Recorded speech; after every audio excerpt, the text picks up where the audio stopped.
She was the most powerful woman in Belhaven. He was the man nobody noticed. And on a Tuesday night that should have ended with paperwork and a drive home, a CEO disappeared from her own building's garage, while a maintenance worker with a buried past watched from the shadows. Cole Harlan had two choices: stay hidden and let it happen, or step forward and become exactly what he swore he'd left behind. The men dragging Brielle Carradine toward that unmarked vehicle had no idea what they'd just walked into. Neither did she. Before we go any further, if you've never been here before, hit that subscribe button right now, because every week we bring you stories that will keep you up past your bedtime. Drop a like on this video and tell us in the comments what city and country you're watching from. I want to see exactly how far this story has traveled.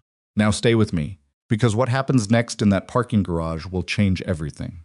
The first thing Cole Harlan noticed about Carradine Tower was that the ventilation system on the 14th floor hadn't been serviced in 11 months. He noticed this the way he noticed most things, quietly, precisely, without making a production of it, because noticing things was how Cole moved through the world. It was a habit so deeply embedded in him that he'd long since stopped trying to turn it off. He noticed the guard at the lobby desk, who kept his holster on the wrong hip for a right-handed man. He noticed the elevator that paused half a second too long between floors 3 and 4. He noticed the camera above the parking structure entrance, whose lens had drifted 7 degrees off-center, leaving a blind spot roughly the size of a large vehicle. Cole noticed all of this and said nothing because none of it was his job. His job on that particular Tuesday in November was the security panel on 14. A corroded relay board that had been throwing false alarm codes for 2 weeks and annoying whoever managed the building's after-hours monitoring system, enough that they'd finally called in a service ticket. Cole's company, not his company technically, just the company that paid him, had sent him up at 9:15 in the evening when the building was mostly empty and nobody would have to work around him. That suited Cole fine. He preferred working when buildings were quiet. He had his toolkit open on the floor beside the panel, the overhead fluorescents humming the way old fluorescents do, a sound that most people find irritating, and Cole had learned to simply not hear. He was 40 minutes into the repair, maybe 45, and he was making good time. Good enough that he'd thought about texting the neighbor watching Tessa to say he'd be home before midnight, maybe even before 11:30. Tessa was 9. She would already be asleep, or pretending to be, which amounted to the same thing. Cole liked coming home to a house where someone was breathing in the next room, even if that someone weighed 62 pounds, and had informed him just that morning that he was making her lunch wrong. "You cut the sandwich wrong, Dad. Diagonal is better." Everyone knows diagonal. He'd cut it diagonal that morning, and she'd eaten every bite without commenting, which meant he'd been forgiven. Cole allowed himself a small smile at the memory and returned his attention to the relay board. He was replacing the third corroded contact when the building spoke. Not a voice, a sound. A sequence of sounds that happened in a specific order. The elevator machinery on the shaft beside the maintenance corridor dropped pitch, slowed, and stopped. The ventilation fans cycled down. The lights in the corridor, visible through the narrow window in the service room door, shifted from white to deep amber. Emergency protocol. Cole set down his soldering iron and looked at his phone. No signal. He looked at the panel he'd been repairing. The diagnostic screen was showing a hard lockdown code, not the false alarms it had been throwing for 2 weeks, but an actual building-wide override. Every electronic entry point in Carradine Tower had just been sealed simultaneously. He stood up slowly and thought for exactly 3 seconds. False alarm codes from a corroded relay board did not trigger building-wide lockdowns. That required a deliberate input. Someone with administrative access to the master security system had just locked this building down from the inside, or from a remote access point, cutting elevators, cameras, exterior communications, and emergency call systems in one coordinated sequence. Cole had spent 12 years in environments where bad things happened fast, and the only people who survived were the ones who immediately understood what kind of bad thing it was. This was not a malfunction. He picked up his toolkit and moved. The maintenance corridors of Carradine Tower were not designed for comfort. They were designed for utility, narrow, unfinished, lit by caged bulbs on a separate circuit from the main building's systems, which meant they still had power even in an emergency lockdown. Cole moved through them the way he moved through most spaces, without rushing, without making noise, and with a very clear picture in his mind of where he was going. He'd spent the last 3 weeks servicing this building. He knew its bones the way a surgeon knows an anatomy chart. The underground parking structure was accessible via a maintenance stairwell that bypassed the main elevator lobby entirely. Cole had used it twice before when he needed to bring equipment up from the loading area. Took it now, descending 2 levels below the lobby, and he heard her before he reached the bottom. A woman's voice, sharp, controlled, but with an edge of something underneath it that people who'd never been genuinely afraid might not recognize. Cole recognized it immediately. He stopped at the heavy fire door at the bottom of the stairwell and pressed his back against the wall beside it, tilting his head toward the gap between the door and its frame. Sound moved through gaps like that if you knew how to listen. 3 male voices, 1 female. The female voice, educated, clear-spoken, not shouting but close to it, belonged to someone who was furious and frightened at the same time, and was choosing furious because it was the more dignified option. "Take your hands off me. I will tell you one more time. Ma'am, we need you to come with us. There's a threat assessment underway, and we're authorized to. You are not authorized to touch me. You are not..." Shuffle. A sound of resistance. A vehicle door. Cole pushed through the fire door. The underground garage was dim, the emergency amber lighting threw long shadows between the concrete pillars. He stayed in those shadows, moving toward the sound, and assessed what he saw in the time it took him to cross 20 feet of painted concrete. 3 men. Private security contractor looked tactical boots, dark clothing, radio earpieces, but the earpieces were wrong. 2 uniformed, 2 matched. Real private contractors used whatever equipment their individual firms issued, which meant variety. These 3 were coordinated, outfitted, prepared specifically for this. The woman was Brielle Carradine. Cole had seen her twice in the building, once in the lobby, once on the executive floor when he was servicing a camera. He hadn't paid much attention to her beyond noting that she moved through her own building, the way someone moves through a space they're completely in charge of. Tonight, she wore a charcoal blazer and carried a leather folio she'd apparently refused to put down, which one of the men was now trying to pry from her grip, while the other 2 positioned themselves between her and any exit route. The vehicle was a black SUV with no visible plates on the rear. The front plates would be false. Cole clocked this without slowing down. 1 man had her by the arm, 1 was at the vehicle door. The 3rd was running Overwatch, positioned near the stairwell entrance, the one Cole had not come through. Cole's path took him behind a concrete pillar, then along the wall behind a row of parked vehicles. He reached the electrical panel mounted on the far wall of the garage in approximately 15 seconds. It was a secondary panel, not the main building override. He couldn't undo the lockdown from here, but it controlled local lighting circuits for the parking structure. He pulled the cover and found what he was looking for. He threw 4 breakers in sequence. The garage went completely dark. What happened next took 40 seconds, and Cole would not have been able to fully explain all of it afterward, not because he didn't remember, but because explaining it would have required describing a set of skills he'd spent years trying to make other people forget he had. He used the darkness, the echoes off concrete, and the fact that 3 men who are trained to work together need light and communication to do so effectively. He used the layout he'd memorized. He used the principle that people who are frightened grab for the thing nearest them, and when you know what that thing is before they do, you can redirect the grab. When the lights came back on 30 seconds after he killed them, the backup circuit compensating 2 of the 3 men were separated from the vehicle and from Brielle, positioned at opposite ends of the garage, for reasons they'd have difficulty articulating. The 3rd was on the ground near the SUV, not unconscious, not seriously hurt, but occupying himself entirely with catching his breath. Brielle Carradine was standing near the eastern service corridor entrance, her leather folio still in her hand, staring at Cole. Cole was standing in front of her. He'd retrieved his toolkit from where he'd set it down at the stairwell entry. He was holding it in his left hand. He looked, she would later tell someone, exactly like what he was, a maintenance worker in a company polo shirt, work pants, and steel-toed boots, except that nothing about the way he was standing matched that description at all. "Service corridor," he said. 20 feet, move. Brielle Carradine looked at him for exactly 1 second. Then she moved. The service room on the P2 level was a 10 by 12 space used for equipment storage and utility access. It had 1 door with a manual deadbolt and a ventilation grate that opened into the main building's air handling system. Cole locked the door, did a fast check of the grate, and turned to find Brielle watching him from the center of the room with her arms crossed and that leather folio pressed against her chest like a shield she'd decided she was keeping. "Sit down," Cole said. I don't want to sit down. Your hands are shaking. She looked down at her hands. They were in fact shaking, though barely. She looked back up at him with an expression that suggested she found this information personally inconvenient. She sat down on a utility crate. Cole went to the emergency communications panel, mounted on the far wall a separate hardline system, older than the building's current digital infrastructure, running on a dedicated copper loop that bypassed the main security network. He'd noted its existence on his second day servicing this building because he made a habit of noting what still worked when everything else stopped.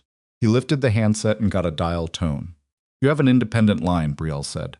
The building's original construction was 1987. They updated the main systems 3 times but kept the copper loop for code compliance. He was already dialing. Emergency services are going to want to talk to you. Tell them exactly what happened. Tell them the building's main security system has been deliberately overridden. Whoever did it had administrative access, which means this isn't a random grab. I know it isn't a random grab, Brielle said. Her voice had steadied. I know exactly what it is. Cole looked at her. Tell me. She held up the leather folio. There are financial documents in here. Part of the acquisition review for a deal we're closing tomorrow morning. I found discrepancies in the payment records 3 hours ago. I was going back to my office to cross-reference them with the original transfer documentation. She paused. I hadn't told anyone what I found yet, but someone knew you'd found it. Someone had to. She met his eyes. The access codes those men used to override the building's security, those codes belong to senior leadership. That's a very short list. The line connected. Cole spoke briefly to the emergency dispatcher, gave their location, gave the situation, and handed the phone to Brielle. While she talked, he stood near the door and listened to the sounds of the garage outside. The 2 men he'd separated had regrouped. He could hear them moving controlled, methodical, not panicking. Professionals who'd had an operation go sideways and were now trying to recover it. They weren't going to kick in a service room door because that would make noise and create evidence. They were going to wait and watch for movement, or try to find another way to access the security network and extend their control of the building. Cole thought about this, and thought about the fact that his phone had no signal, and that the building's lockdown had been triggered from somewhere with administrative access. Administrative access. Senior very short list. He thought about Tessa asleep, or pretending to be asleep in their house on the eastern side of the city, with the neighbor watching television downstairs. He told himself that was fine. That was a separate problem. Nobody in this garage knew who he was. He believed that for approximately 6 more minutes. The police arrived in 15, which was fast for that part of the city at that hour. Cole heard them on the upper level and talked Brielle through the process of announcing their presence through the ventilation system to avoid the officers inadvertently clearing the garage past their position. It was a piece of knowledge that required understanding both the building's air handling layout and basic tactical clearance procedures. And it occurred to Cole as he was explaining it that this was not a combination of knowledge that maintenance contractors typically possessed. Brielle noticed this. She'd been watching him since they entered the service room. Not openly, she wasn't the type to stare, but with a consistency that told Cole she was cataloging details the way people do when they're trying to solve a problem, and the problem is standing 4 feet away from them. When 2 officers appeared at the service room door and verified identities, Brielle stepped into the corridor and then stopped. She turned around. What's your name? Cole Harlan. How long have you worked for Meridian Security Services? 8 months. Before that, Cole picked up his toolkit. Before that is a longer conversation. You moved through that garage like you've done that before. It wasn't a question. I was in the military, Cole said. A long time ago. What branch? He looked at her. She was 30 years old, maybe, with the kind of steadiness behind her eyes that came not from never being scared, but from having been scared enough times that she'd developed a working relationship with it. Navy, he said. He didn't say anything else, and after a moment she nodded, accepting the portion of the answer he'd offered and filing the rest of it for later. Cole recognized the technique because he used it himself. They followed the officers up through the stairwell into the lobby, where it was loud and bright and full of the kind of controlled disorder that follows the arrival of emergency services. Brielle moved to the center of it, immediately answers questions, directing officers, producing the folio, and explaining its contents with a precision that told Cole she'd been reconstructing the timeline in her head since the moment they'd sat down in that service room. Cole stood near the lobby door with his toolkit and gave his statement to a uniformed officer when asked. Name, employer. Reason for being in the building. What he saw. What he did. He answered all of it straightforwardly and without elaboration. He was about to ask whether he was free to go when Brielle appeared beside him. Detective Crane wants your contact information, she said. You're a material witness, I figured. She was holding her phone. Her expression had changed not visibly, not to anyone who wasn't watching closely, but Cole was watching closely. Someone just sent me a message, she said, from a blocked number. She turned the phone toward him. The message was brief. Contained an address Cole recognized as his own, on the eastern side of the city. Below the address, one additional line. The girl's name is Tessa. She has school tomorrow. Make sure she gets there. Cole read the message once. He read it again. The lobby noise officers talking, radios crackling. Someone on a phone near the reception desk dropped away from his awareness completely. Not because he stopped hearing it, but because everything in him that was capable of prioritizing information had shifted, instantly and completely, to a single point. Tessa was 9 years old. She cut her sandwiches diagonal because everyone knew diagonal was better. She had school tomorrow. Cole handed Brielle back her phone. I need to make a call, he said. His voice was level. It was the most effort he'd expended all evening. Who are you calling? Brielle asked. Someone I trust. He looked at her directly. And right now, that list is shorter than your list of people with executive access codes. So until we know how far this goes, I'd suggest you trust it too. He stepped away from her and found a corner of the lobby with a hard line. He picked it up and dialed a number he hadn't dialed in 2 years.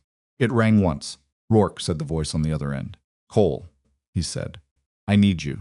There was a pause of exactly 1 second, the pause of someone shifting from whatever they'd been doing into a different kind of attention entirely. Talk to me, Dane Rourke said. And Cole talked. Dane Rourke picked up on the first ring, which told Cole that Dane had been awake, which told Cole that Dane still kept the same hours he'd kept when they were running operations in places neither of them talked about, at dinner tables. Some habits didn't leave. They just changed their context. Talk to me. Dane had said, and Cole talked concisely, in the way they'd both been trained to speak, when time mattered, and clarity was the difference between good outcomes and bad ones. He gave Dane the address on the text message. He gave him the neighbor's name. He said Tessa's name once and didn't say it again, because saying it again would not have helped anything. Dane said, I'm moving in 4 minutes. You'll hear from me when she's secure. Don't scare her, Cole said. She doesn't know you. I know how to talk to kids, Cole. You know how to talk to adults who are scared. 9-year-olds are different. A brief pause. I'll bring Marta. Marta was Dane's wife, a former Army medic, who had the particular gift of making frightened people feel like the situation was already under control, even when it wasn't. She'll ride with Tessa. Thank you, Cole said. He hung up and stood with his hand on the receiver for a moment before he turned around. Brielle was standing 10 feet away. She'd given him space for the call but hadn't gone far, and her expressions when he turned was not the expression of someone who'd been pretending not to listen. She'd been listening. She wasn't apologizing for it. Your daughter, she said. She's 9, Cole said. She's fine. She will be fine. He said the second part for himself as much as for Brielle. I need to stay focused on what's in front of us. What's in front of us? Brielle repeated slowly, and something in her voice had shifted, not softer exactly, but less armored, as if the reality of what the evening had become was landing in stages, and this particular stage involved understanding that Cole Harlan had walked into a dangerous situation that had nothing to do with him, and had stayed in it, even after someone had made his daughter a variable. They sent that message to me, she said. About your daughter. To me. Yes. They wanted you to know that I'm the reason she's at risk. Cole looked at her. Or they wanted to make sure I understood the full cost of being involved. Either way, it doesn't change what we do next. What do we do next? We figure out who inside your company gave those men the access codes. Detective Arlen Crane was a compact, unhurried man in his mid-50s who had the kind of face that had probably looked exactly the same at 35 creased, watchful, not unkind but not warm either. The face of someone who'd heard a lot of stories and had learned to wait until the end before deciding what he thought of them. He took Cole's full statement in a conference room off the main lobby, and he did not react visibly to most of it, which Cole took as a professional courtesy. When Cole finished, Crane set down his pen. You disabled 3 armed contractors in a dark parking garage, he said, with a toolkit. I created confusion, Cole said. Darkness did most of the work. Crane studied him. Navy, you said. Yes. How long? 12 years. Crane nodded as if this explained several things he'd been quietly calculating. You aware that 2 of those 3 men you left in the garage have military records themselves? Private contractor backgrounds. These weren't amateurs. I know, Cole said. Then you understand this operation had significant resources behind it. I understood that in the garage. Crane picked up his pen again, turned it over once, set it back down. Mr. Harlan. The access codes used to trigger the building lockdown, we pulled the event logs from the system before the override wiped the recent entries, but not completely. We recovered a partial authentication signature. It's going to take our tech team time to trace it. He paused. Ms. Carradine tells me she has documents suggesting financial irregularities connected to tomorrow's acquisition closing. She found them tonight, Cole said, a few hours before the attempt, and she hadn't shared that information with anyone in the company yet. That's what she told me. Which means whoever arranged this either had eyes on her office, access to her files, or someone close enough to her work to anticipate what she'd find and when. Crane finally allowed himself a slight change of expression, not quite grim, but in that neighborhood. That's an inside job with some depth to it. Yes, Cole said. It is. Brielle's formal statement took longer than Cole's because she had more to say, and because Detective Crane, to his credit, seemed to understand that the financial documents in her leather folio were not a sidebar to the evening's events, but possibly the entire center of them. Cole waited in the lobby, drinking bad coffee from a machine near the security desk and watching the building slowly come back. Online cameras cycling through their restart sequences, elevator indicators blinking back to life, the ambient hum of a large building returning to its normal operating state. Around 1:30 in the morning, his phone buzzed. Signal had been restored when the lockdown was overridden by the police department's emergency access protocol. The message was from Dane. She's with us. Asleep on our couch. Marta made hot chocolate. We're good.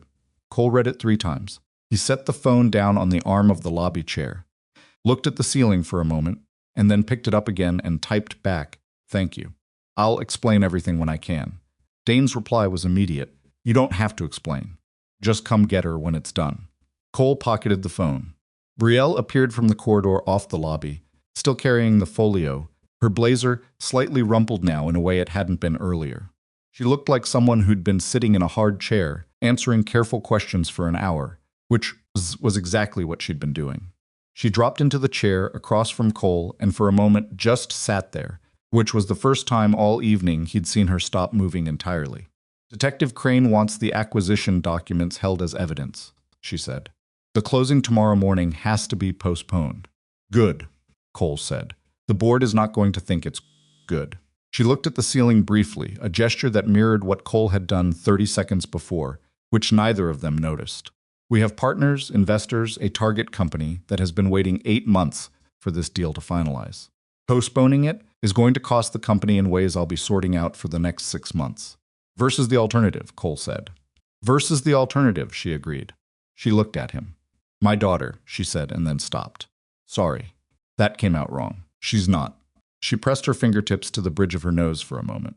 I was going to say that the people who arranged this needed my electronic authorization to complete the acquisition on their terms, which means the deal as it's currently structured is the vehicle. The target company, the terms, the timeline, something in there is built to move money or technology or both in a direction it shouldn't go. The documents in that folio, Cole said. I found payment irregularities. Yeah? Transfer routing that doesn't match the account structures in the original agreements. On the surface, it looks like standard financial complexity acquisitions at this level have dozens of sub-agreements, holding structures, third-party arrangements. But when you look at the actual routing numbers against the corporate registration data for the receiving entities, she paused. Some of those entities don't exist. Not properly. They're registered but hollow. Shell companies. Shell companies with legitimate-looking surface documentation and nothing behind them. The kind of structures you build when you need money to move through a credible-looking pipeline and come out the other side clean. She finally set the folio on the chair beside her. Whoever built this had access to the acquisition documents from early in the process. This wasn't assembled in the last few weeks. This took months. Cole thought about that. Months of preparation. Access to internal documentation from the early stages of the deal. Detailed knowledge of Brielle's habits and movements, enough to know when she'd be in the building late and relatively alone. Familiarity with the building's security infrastructure, administrative access codes. How many people in your senior leadership had visibility on the acquisition from the beginning? He asked. Brielle looked at him steadily. 6, and I trust most of them. Most, she didn't answer immediately. Not because she was being evasive, Cole thought, but because she was being honest.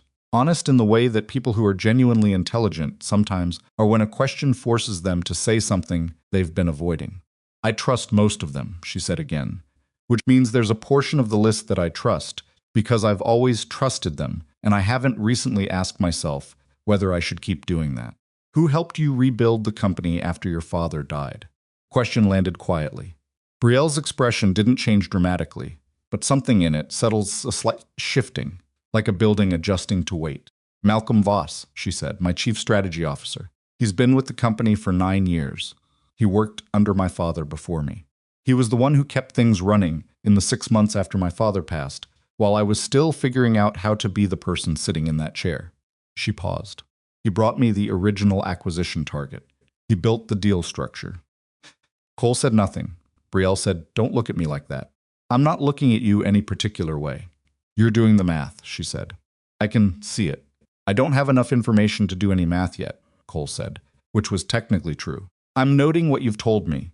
Malcolm has been loyal to this company for almost a decade. I know. He was the one who stayed when things were falling apart. I understand that. He could have left. Half the senior team was looking for exits after my father's cardiac event. Malcolm didn't look. Okay, Cole said. Brielle looked at him for a long moment. You're still doing the math. Cole picked up his empty coffee cup, looked into it, set it back down. People who have the deepest access are always the ones who were trusted longest, he said. That's not an accusation. That's just how it works.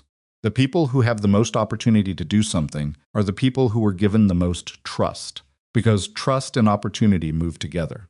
I'm not saying it's Voss. I'm saying that if we rule anyone out before we have facts, we'll follow the wrong thread. Brielle absorbed this. She didn't like it, he could see that, but she was the kind of person who processed discomfort and then worked with it rather than against it, which he was coming to understand was one of the more fundamental things about her. Detective Crane's team is going to trace the access code authentication, she said finally. That will tell us something.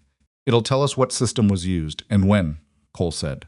It might not tell us who, depending on how careful they were. Senior executives often share authentication credentials with assistants, deputies. If someone borrowed a credential, then the trace leads to the credential owner, but not necessarily the person who used it, Brielle finished, which creates enough ambiguity to buy time or redirect blame. Yes. She was quiet for a moment. So we need more than the access log. We need the financial trail, Cole said. The shell companies you identified, if we can establish who controls them and match that against your internal org structure, that's a harder connection to sever. I can build that analysis, Brielle said immediately. I have the acquisition documents in here. She tapped the folio. And I have full access to the company's financial archive from any secure terminal. If I cross-reference the shell company registration data with the internal records of who built the deal structure. Not tonight, Cole said. She looked at him. You've been awake since what, 6 this morning? 5:30. You've been through a kidnapping attempt. Your hands stopped shaking about 40 minutes ago, and they'll start again if you push it. You need a few hours. He held up a hand before she could object. The building is going to be locked down for evidence collection until morning. You can't access your office until Crane clears it. And the acquisition closing is already postponed. Tonight's deadline is off the table. Brielle stared at him. You're telling me to go home. I'm telling you that burning yourself out tonight doesn't give us better information tomorrow. It gives us an exhausted CEO making decisions on bad judgment at the worst possible moment. The look she gave him was the look of someone who was used to being the smartest person driving any particular decision and was currently uncertain whether she was or not, which was not a comfortable position for her to be in. Where will you be? She asked. I need to check on my daughter, he said. After that, I'll be available. Detective Crane has my number. You're a material witness in a kidnapping case and the father of a child who just got used as leverage, Brielle said. And you're talking to me like you're project managing this. Cole looked at her. What would you prefer I do? She opened her mouth and closed it again. It was the first time all evening she'd done that. I don't know, she admitted. I think I'd like you to seem more rattled so I feel less rattled by comparison. I am rattled, Cole said. I'm just not useful rattled. Dane Rourke's house was 40 minutes east of downtown Belhaven, in a neighborhood of wide streets and large yards that always struck Cole as exactly the kind of neighborhood that people who'd spent years sleeping in places without walls eventually chose to live in. Space, quiet, clear sightlines in multiple directions. Cole had noticed the sightlines the first time he'd visited, and he'd noticed Dane noticing him notice them, and neither had said anything about it. He got there at 2:45 in the morning. Marta met him at the door with a look that asked several questions without words, and Cole answered the main one by nodding once to tell her that it was mostly sorted for tonight. She stepped back and let him in. Tessa was on the couch in the living room, wrapped in a blanket that wasn't hers, with her sneakers still on, because she'd clearly been too tired to take them off. She was asleep in the way kids sleep completely, with the total physical commitment of someone who trusts their environment absolutely. Her face was relaxed. One hand was flung out across the armrest. Cole stood in the doorway and looked at her for a while. He thought about the text message, the address, her name, the deliberate, calculated choice to include her name, which was a message about what kind of people Cole was dealing with, people who had done their research and wanted him to know it. People who understood that the fastest way to move a former Navy SEAL was not to threaten the SEAL, but to threaten the thing the SEAL cared about, more than his own safety. They'd understood that correctly. They'd underestimated what the SEAL would do about it. Cole crossed the living room and sat on the edge of the coffee table in front of the couch. He reached over and untied Tessa's sneakers, removed them carefully, and set them on the floor beside the couch. She stirred but didn't wake. "Dad," she murmured, eyes still closed. "Yeah," he said, "go back to sleep." "Okay," she said, and was asleep again in under 10 seconds. Cole sat there for a while longer. Dane appeared in the kitchen doorway with 2 mugs and raised one in Cole's direction. Cole got up and went to the kitchen, took the mug coffee dark, exactly as Cole drank it, because Dane had been paying attention to things like that for 15 years, and leaned against the counter. "Tell me what you need," Dane said. "I need Tessa to stay here for the next day or 2, maybe 3. I need Marta with her if possible. I need you available for comms if the situation escalates. All 3 are done. What else? A corporate kidnapping attempt with inside help. Target is a CEO, Brielle Carradine, Carradine Maritime Technologies. The inside help had executive-level access. Police are working the case, but the financial component is complicated, and the company's senior leadership is a closed circle. If the conspiracy runs deep enough, the response to the investigation might be to redirect it." Dane drank his coffee. Redirect how? Frame the wrong person. Create enough noise around an alternate suspect to buy the real actors time to cover their tracks or complete what they started. Cole paused. "The acquisition that was the vehicle for this, it's postponed, but not dead. We'll try again. How much time do you think you have before they move to a backup plan?" Closing was set for tomorrow morning, and it's been postponed maybe 24 hours, maybe less, depending on how much they anticipated a failure scenario and what contingencies they built in. Dane set his mug down. "You're not just a material witness in this, are you?" It wasn't quite a question. "I'm the reason the operation failed," Cole said, "which makes me relevant to whatever they do next. And they know where I live. Then you're not going back there." "Not tonight, or until this is done," Dane said. Cole didn't argue, which meant he agreed, which was the most either of them needed. By 6 in the morning, Cole had slept for 3 hours on Dane's guest bed, which was 3 hours more than he'd expected and about 4 less than he needed. He was up before Tessa, standing in Dane's kitchen with his second cup of coffee when his phone rang. The number was Brielle Carradine's. "You're awake," he said. "Didn't sleep," she said. "I told you to. You're not my doctor." A pause. "Or my security director, yet." Another pause, shorter. "I've been working. I found something. Tell me." "The shell companies in the acquisition documents, I pulled the registration data and cross-referenced it with internal correspondence from the deal's early structuring phase. There's an email chain from 14 months ago that references 3 of the receiving entities by name. Entities that, according to their public registration dates, didn't exist yet when that email was written." Cole set down his coffee. "So someone referenced companies in internal correspondence before those companies were officially formed. Which means whoever wrote that email knew those companies would exist, because they were the ones creating them." Her voice was very controlled, in the way that voices get when the person speaking is working hard to stay ahead of what they're feeling. The email originated from Malcolm Voss's account, his direct account, not a shared credential, and the metadata hasn't been altered. I had our IT security chief verify the original timestamp and authentication signature an hour ago. Cole was quiet for a moment. Cole, Brielle said. I'm here. He built the deal to steal from us. Malcolm built the entire acquisition as a mechanism to transfer our proprietary logistics technology through entities he controls. Target company, the terms, timeline, all of it was constructed around moving our data architecture to competitors through a financial pipeline he'd spend the next 3 years unwinding slowly enough that nobody would notice until it was too late. Her voice held. And when I stumbled onto the irregularities last night, he activated the contingency he'd built for exactly that scenario. People who would make me disappear long enough to force through the authorization before anyone else could examine the documents. Cole picked up his coffee again, mostly to have something to do with his hand. You need to call Detective Crane right now and give him everything you just told me. The email chain, the metadata verification, your IT chief's contact information, all of it. I know, she said. I'm calling him next. Don't send anyone from your own team to confront Voss or restrict his access. If he senses the investigation narrowing, he'll move. I understand, Brielle. He used her first name for the first time, and she didn't react to it, which told him she'd noticed. You need to understand that he's going to have a response to this. He's had months to anticipate failure scenarios and prepare narratives. When this investigation becomes official, and his name is in it, he won't go quietly. I know, Malcolm, she said. He's not the type to go quietly. Then neither can you. Cole set the cup down. Get Crane on the phone. I'll meet you at the precinct in an hour. He hung up and went to check on Tessa. She was sitting up on the couch, sneakers already back on, examining Dane and Marta's bookshelf with the focused interest of a kid who had opinions about other people's reading choices. Your shoes are on the wrong feet, Cole said. She looked down. They weren't. She looked back up at him, liar. Good morning to you too. He sat beside her. You okay? She considered the question with the seriousness she brought to most things. Marta makes really good hot chocolate, better than yours. Yeah, her hot chocolate is better than mine.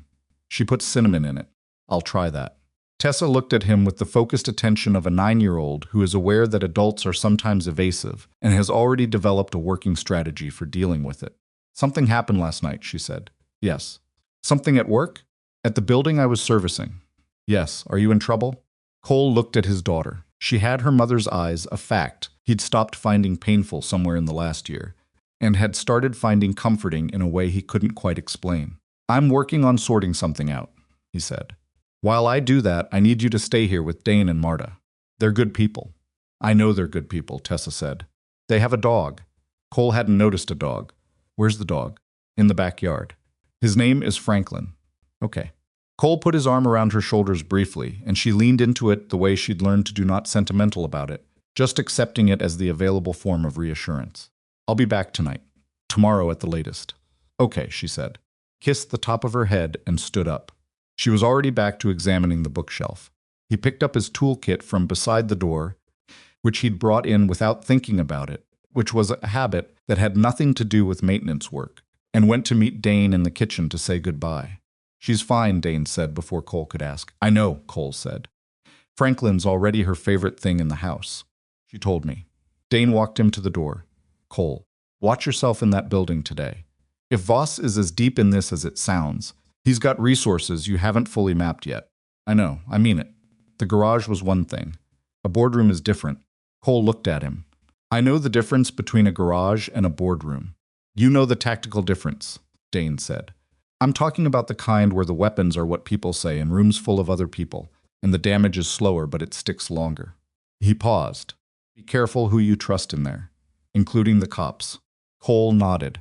He went to his truck, sat for a moment, then pulled out of the driveway and headed back toward the city. The sun was coming up over Belhaven, the kind of low winter light that catches the harbor and makes it look like something out of a painting, cold and clear and indifferent to whatever the people on its edges were working through. Cole drove toward it and thought about shell companies and loyalty, and the gap between how long someone has trusted you and how long they should have. And he thought about a 9-year-old with her shoes on the right feet, sitting on a stranger's couch with a dog named Franklin, perfectly certain that her father was going to sort it out. He intended to. Detective Crane was not a man who showed excitement, but when Cole arrived at the precinct at 7:40 in the morning and was walked back to the conference room where Crane had apparently been working through the night, there was something in the detective's posture that Cole recognized as the particular alertness of someone who has found the thread and is now following it somewhere significant.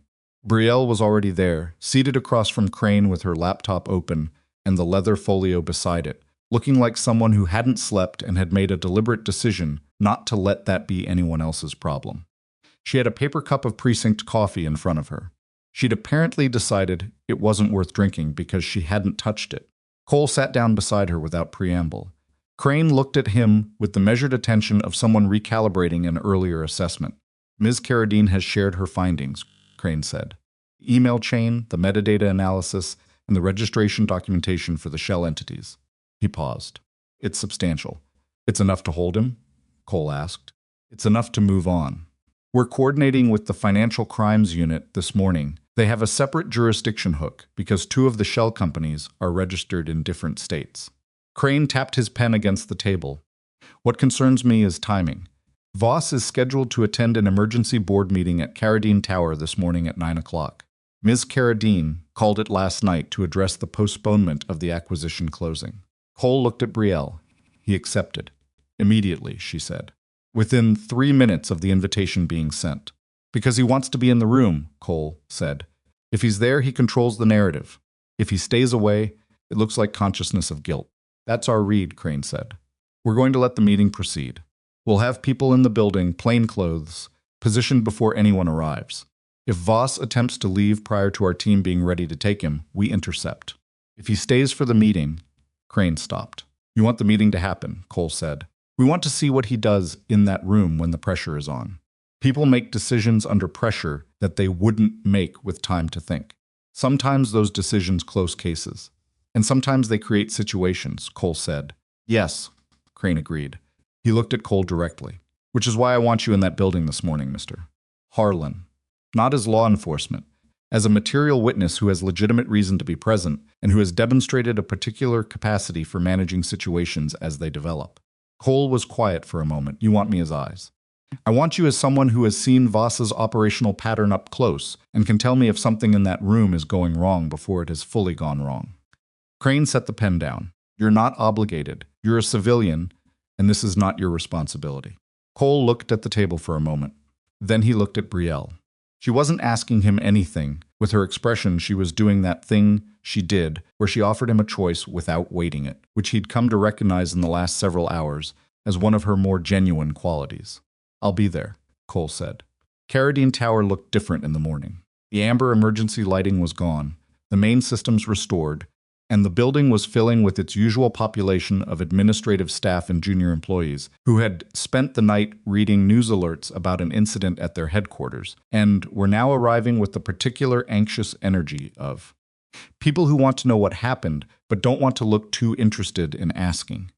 Cole arrived at 8:15, well ahead of the 9 o'clock meeting, using his maintenance contractor credentials to access the building through the service entrance, the same route he'd used the night before, which felt like a different era now. He moved through the maintenance corridors to the 14th floor and then up the back stairwell to the executive level, where the boardroom occupied the corner suite overlooking the harbor. He knew this floor. He'd serviced 3 camera systems up here over the past 2 weeks. He knew where every corridor went and which rooms connected to which and where the secondary stairwell access points were. He also knew, from a brief conversation with Crane's plainclothes officer in the lobby parking structure, where the 3 positions were that law enforcement had established in the building. He didn't go near any of them. He didn't need to. He needed to be in a position where he could see the boardroom entrance and the main corridor without being conspicuous, and he found it in the form of a maintenance access closet with a prop door that gave him a clear sightline through the junction of the executive floor's 2 main hallways. At 8:40, the board members began arriving. Cole recognized several of them from company materials he'd glanced at on his second week in the building, not because he'd been preparing for anything, but because Cole read his environments as a matter of habit, and company org charts were part of the environment when you serviced a building's executive floor. At 8:52, Malcolm Voss arrived. Cole had seen Voss once before briefly, at a distance on the executive floor 12 days ago. The man was in his early 60s, silver-haired, with the kind of build that suggested he'd been athletic 30 years ago, and had maintained just enough of it to carry himself like someone who expected to be taken seriously. He wore a dark suit that fit well and carried a leather satchel that matched the suit in the way that things match when someone has paid attention to the details. He walked into the executive floor like he owned it. Not aggressively, that was the thing. Not with the forward-leaning urgency of someone trying to establish control. He walked in with the settled, unhurried confidence of someone who believed, at a fundamental level, that the space he was entering was his natural habitat. He greeted two board members in the corridor with handshakes and what appeared to be genuine warmth. He asked one of them, an older woman in a gray blazer, something that made her smile briefly. Cole watched all of this from his position down the corridor and thought about what Dane had said, the kind of damage that happens in rooms full of people, where the weapons are words. Voss disappeared into the boardroom. Brielle arrived at 8:58, which Cole understood was deliberate. Arriving last in a meeting she'd called was a statement about who was running it. She wore a different blazer than the night before, dark navy, and she'd changed her shoes, and she moved through the executive floor with the same proprietary ease as always, except that now Cole, who had watched her move through this building twice before and had spent the last several hours at close quarters with her, could read the difference between her public ease and her actual internal state. She was carrying more tension than she was showing. It was in the way she held the leather folio slightly tighter than necessary, with the thumb pressed flat against the side rather than curled naturally. She passed the maintenance closet without looking at it. Cole remained where he was. He couldn't hear the meeting. The boardroom had solid corridors, and the executive floor's construction was designed for acoustic privacy. What Cole could do was watch the corridor, watch the building's auxiliary camera feeds through a maintenance diagnostic tablet he'd brought with legitimate reason to carry, and wait. Waiting was something Cole was good at.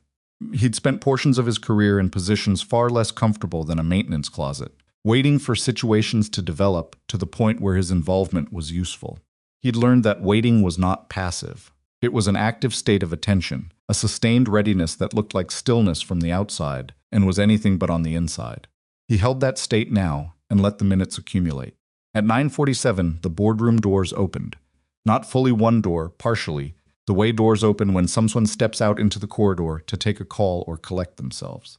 Cole registered the movement and shifted his attention fully to the corridor junction. It was Malcolm Voss. He stood in the doorway for a moment, and from Cole's vantage point, he could see the man's face at an angle that the room's other occupants couldn't have. What he saw was not the warm, settled confidence from the corridor 8 minutes ago.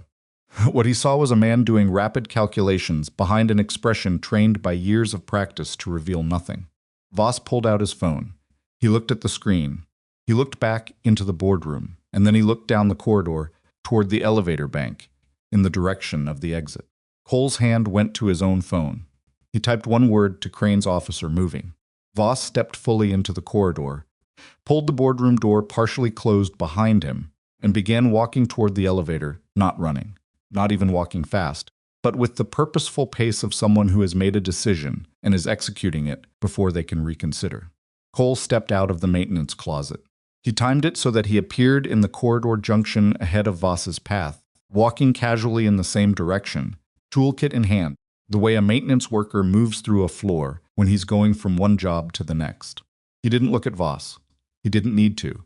He needed to be in front of him. Cole reached the elevator bank first and turned, pressing the call button, and that was when Voss saw him. The recognition was immediate. Not of Cole's name or his history. Voss didn't know those things yet. But Voss was a man who'd spent the previous 14 hours being informed of a failed operation, and he would have received a description of the person who'd interfered with that operation. And Cole was standing in front of him in a building maintenance uniform, holding a toolkit and making no pretense of not being exactly where he was. Voss stopped walking. 10 feet away. "Mr. Voss," Cole said. Conversational. Flat. Voss looked at him the way people look at things they're trying to categorize quickly. His eyes moved from Cole's face to the toolkit to the maintenance polo, to the elevator button Cole had pressed. "You're the contractor," he said. "The one from last night." "Cole Harlan," Cole said. "I service the security systems in this building. You should not be on this floor during an executive board meeting." I had a work order, Cole said, which was not quite true and not quite false. Crane's team had arranged for exactly that paperwork through the building's management office at 7 that morning, specifically because they'd anticipated needing Cole to have documented reason to be present. Voss's jaw tightened slightly. I'll need to verify that. Sure, Cole said. He didn't move. The elevator arrived with a soft bell tone. The doors opened. Cole held the door with one hand and looked at Voss without any particular expression. Are you going down? Cole asked. Voss looked at the open elevator. He looked back at the boardroom door he'd left partially closed. Something crossed his face, not panic, not exactly, but a recognition of constraint, the specific discomfort of a man who has operated for months in a space where he controlled every variable, now finding himself in a space where he controls none of them. No, Voss said. I'm going back to the meeting. He turned and walked back toward the boardroom. Cole let the elevator close and followed at the distance of someone who is simply walking down the same corridor toward the same destination. His phone buzzed. Crane, we're not ready. 10 more minutes. Cole typed back. He's returning to the room. He knows something's wrong. He walked back to his position, and he thought about what that meant. A man who has just understood that his exits are narrowing, returning to a room full of people he'd been manipulating for months, with 10 minutes to decide what to do about it. That was when things would get dangerous. Not physically, the way Dane had meant. Cole didn't have a way into the boardroom. He wasn't going to get one. What he did have was the maintenance diagnostic tablet and access to the building's auxiliary camera network, which included 2 cameras in the boardroom that had been installed 18 months ago as part of a general security upgrade, and which could be accessed by security contractors with the right clearance code, a clearance that Cole technically had, through his Meridian Security Services credentials. He'd never used it on this building before. He used it now. The feed was silent. No audio, just video, 2 angles, wide shot, and a narrower view of the main table. The image quality was reasonable, not excellent. He could see the board members. He could see Brielle at the head of the table, and he could see from her posture that the meeting had not been proceeding gently. He could see Malcolm Voss at the far end of the table, and he could see that in the 8 minutes Voss had spent in the corridor and elevator bank, something in his presentation had shifted. He was talking. Cole watched Voss talk. He couldn't hear it, but he'd spent years reading rooms and people at a distance through scopes, through binoculars, through bad camera feeds in poor lighting conditions, and he could read the quality of what was happening in that room from the way people's bodies responded to it. The board members' attention had shifted. Several of them had straightened.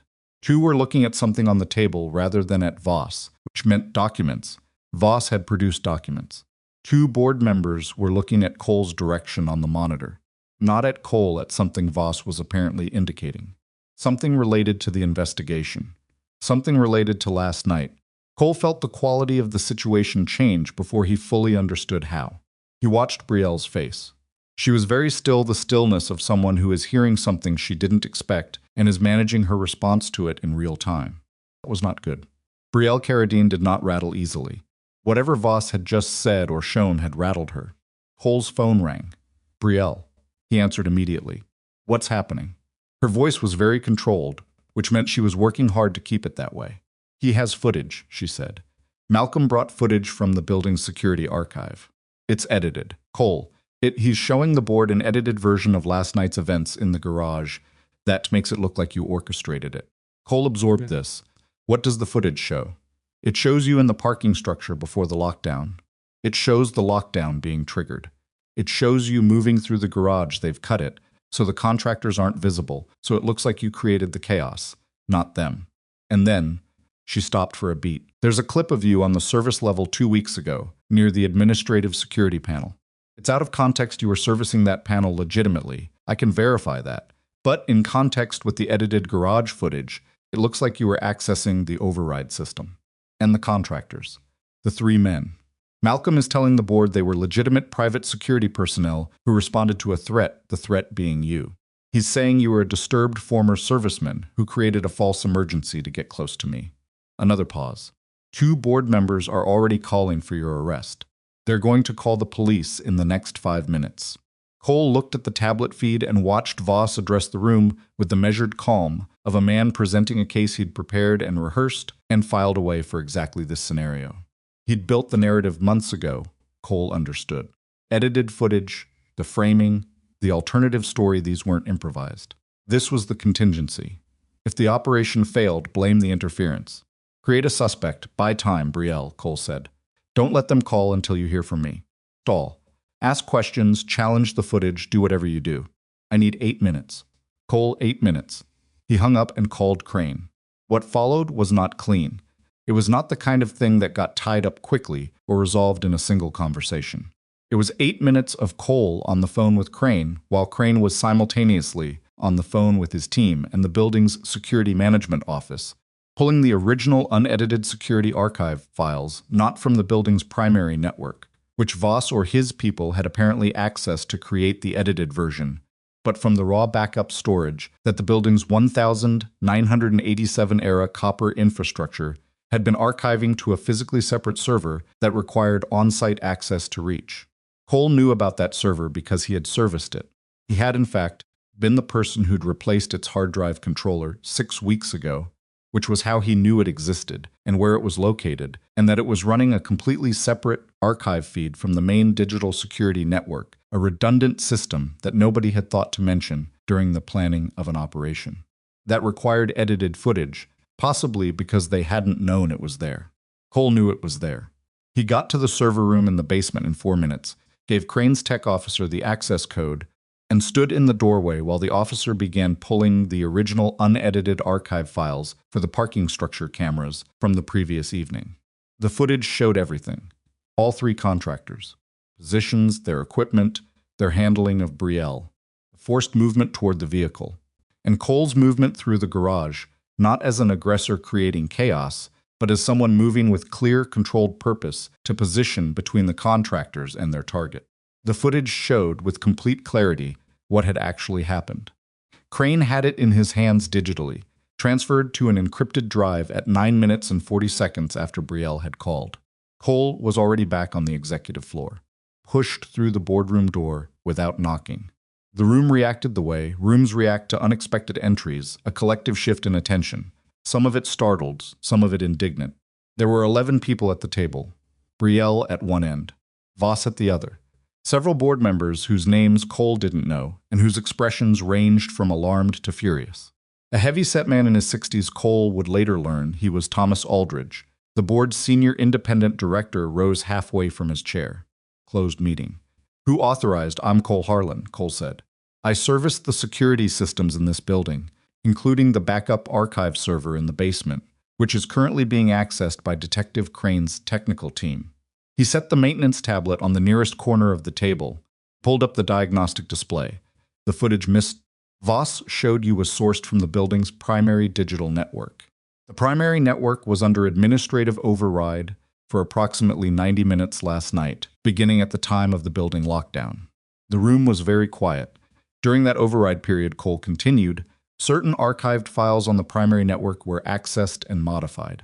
The building's secondary analog backup system, a physically separate archive running on independent hardware, was not affected by the override because it doesn't connect to the primary network. It runs on a dedicated feed that's been archiving continuously since 1987. He looked at Voss directly. The original unedited footage from last night is being transferred to police custody right now. It shows 3 contractors not responding to a threat forcing Ms. Carradine toward an unmarked vehicle. It shows everything. The heavy-set board member sat down. Malcolm Voss did not move. Cole looked at him and gave him credit for that, for not moving, for not reaching for anything, for not making a visible decision about the door. He sat at the end of the table with his hands flat on the surface and looked back at Cole with an expression that had finally, after a night and a morning of being a different kind of man, become honest. It was not a pleasant expression, but it was real.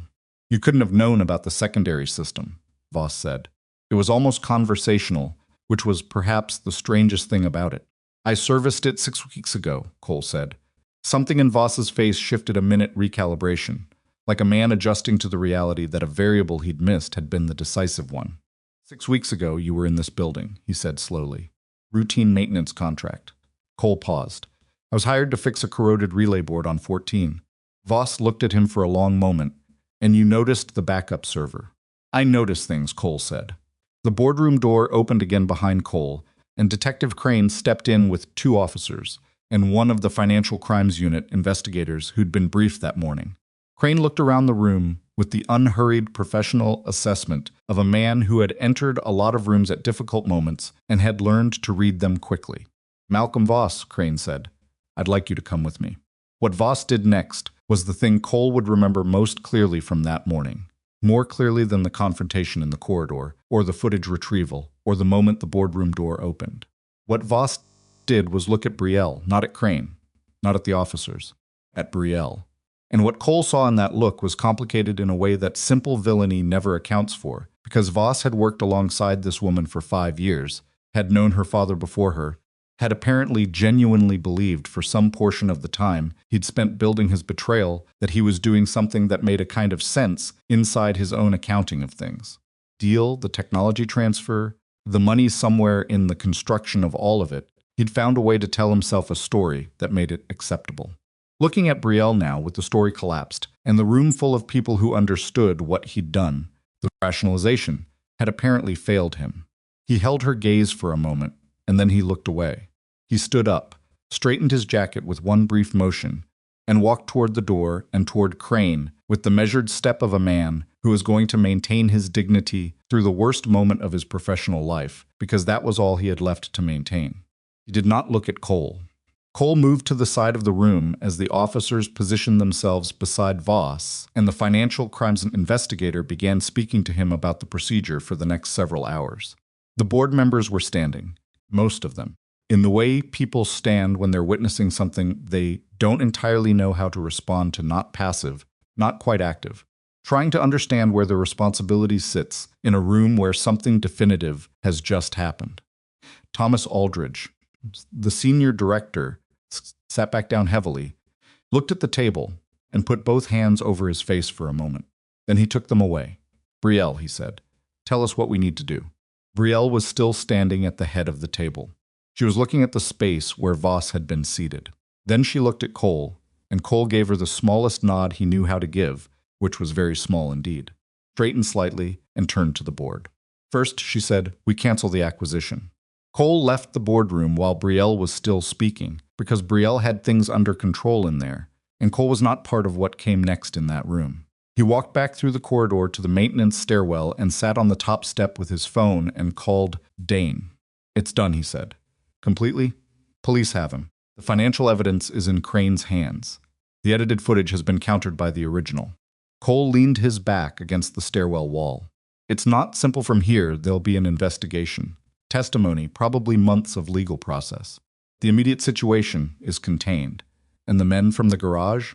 2 were arrested at a motel in the East Quarter this morning. The 3rd is still outstanding, but they have a name." Cole paused. "Okay? She and Franklin went for a walk this morning. She found his leash on the hook and put it on him herself without asking anyone. The dog was delighted. Marta followed from a distance." Cole closed his eyes for a moment. "I'll be there by noon. She'll want lunch," Dane said. "What does she want?" "She asked Marta to make sandwiches. Specifically requested diagonal cuts." Cole was quiet for a second. "I taught her that," he said. "She said it was her own idea." "Of course she did." He hung up and sat in the stairwell for a few more minutes, not moving, letting the adrenaline that had been running at some background level for the past 14 hours begin to dissipate. His shoulder hurt, where he'd caught the corner of a concrete pillar in the garage the night before. He hadn't noticed it until now, which was how these things worked. The body kept its accounting separate from the moment and presented the bill afterward. He'd gotten off cheaply on this one. He knew that. He was thinking about this when the stairwell door opened, and Brielle stepped in, stopped when she saw him sitting on the step. "The building manager told me you'd gone to the stairwell," she said. "The building manager doesn't know I'm in the stairwell." "No," she admitted. "I told him that to see if you'd confirm it." She sat down on the step beside him, not close but not at a deliberate distance either. She was carrying the leather folio as she had been carrying it since the night before, and Cole wondered if she was fully aware she was still holding it. "The board has voted to suspend 3 additional executives pending the financial investigation," she said. "People who processed the acquisition documentation and apparently had questions they didn't raise. Questions they were paid not to raise. I think some of them were. Others were just not raising questions was easier. The deal looked good on paper. Malcolm was vouching for it. Asking hard questions about things your most trusted senior executive has endorsed is, she stopped. It's uncomfortable. People choose comfort. And the acquisition itself? Canceled, she said. The target company will be notified today. There may be legal exposure there too, depending on how much their leadership knew about the shell company structures. She paused. Crane thinks the third contractor will be in custody by tonight. Cole nodded. Good. They sat in the stairwell together. Outside the narrow ventilation window near the top of the shaft, Belhaven was having an ordinary Wednesday traffic sounds, a distant foghorn from the harbor, particular ambient noise of a city that hadn't been paying attention to what happened inside one of its towers the night before. I owe you an apology, Brielle said. Cole looked at her. When you were fixing the panel last night, she said, and every other time you were in this building. I walked past you and I didn't. I treated you the way people in my position tend to treat maintenance staff, which is like furniture that occasionally moves. She said it plainly, without performative guilt. You were doing your job and I looked past you. And then when it mattered, you didn't look past me. Cole thought about this. I wasn't looking for recognition, he said. I know. That's why it's worth noting. He looked at the stairwell wall. I didn't stay because of you specifically, he said, which came out more bluntly than he'd intended, and he let it stand rather than walk it back. I stayed because walking away from something like that I can't do that anymore. Maybe I used to be able to. I'm not built that way now. He paused. Also, your building has an interesting security infrastructure, and I was curious how the lockdown was triggered. Brielle looked at him sideways. You stayed in a dangerous situation because you were curious about the security infrastructure, among other reasons.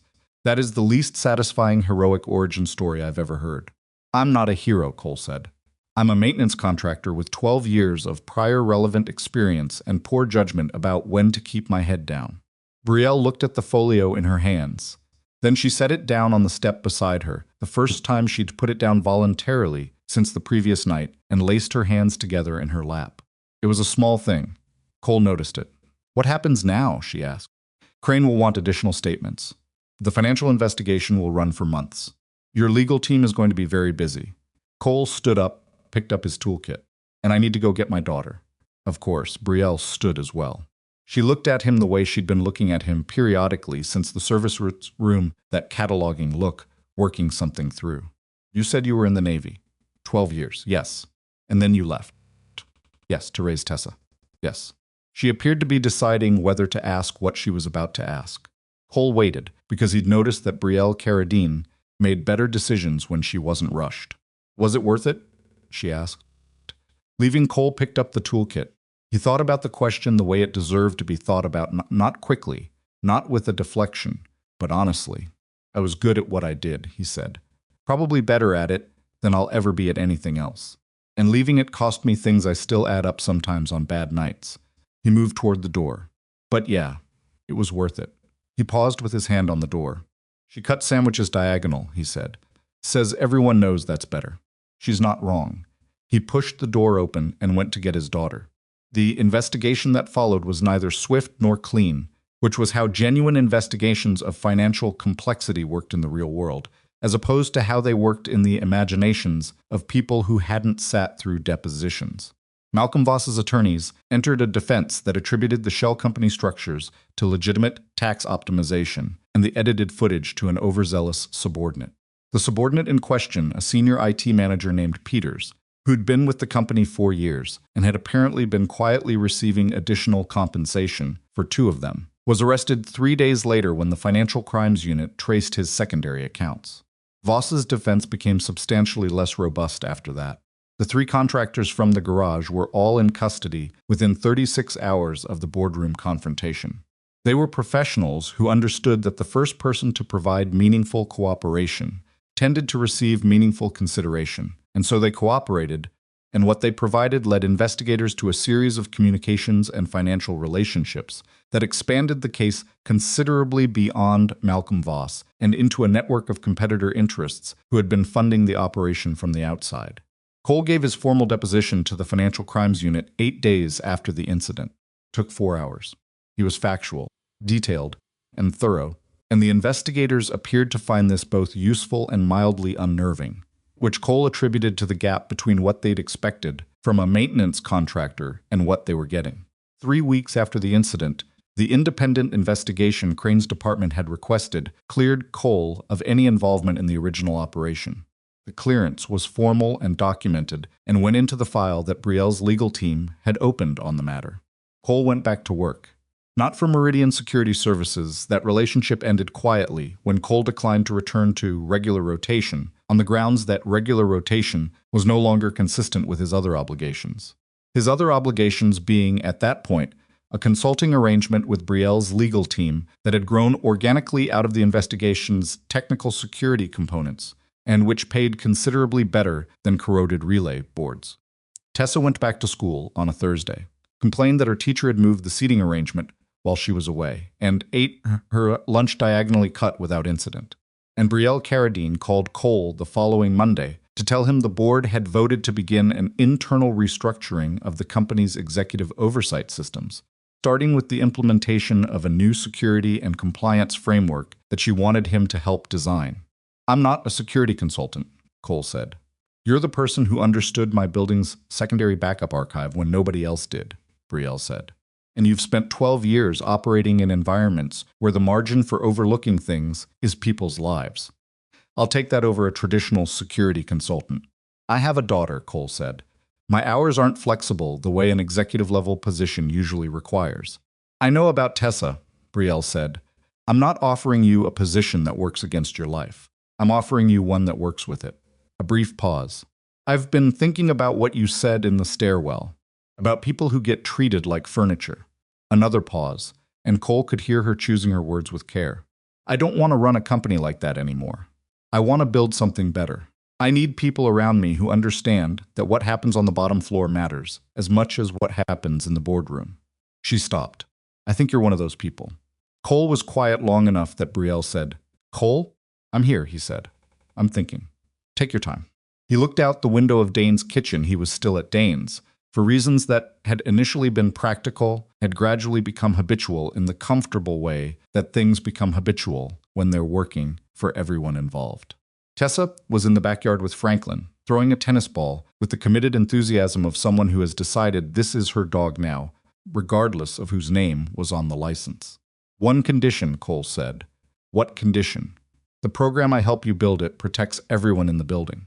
Executives, administrative staff, cleaning crews working alone at midnight. Everyone gets the same baseline of security and oversight." Brielle was quiet for a moment. "Then, that was already what I had in mind." "Then we can talk," Cole said. He watched Tessa throw the ball.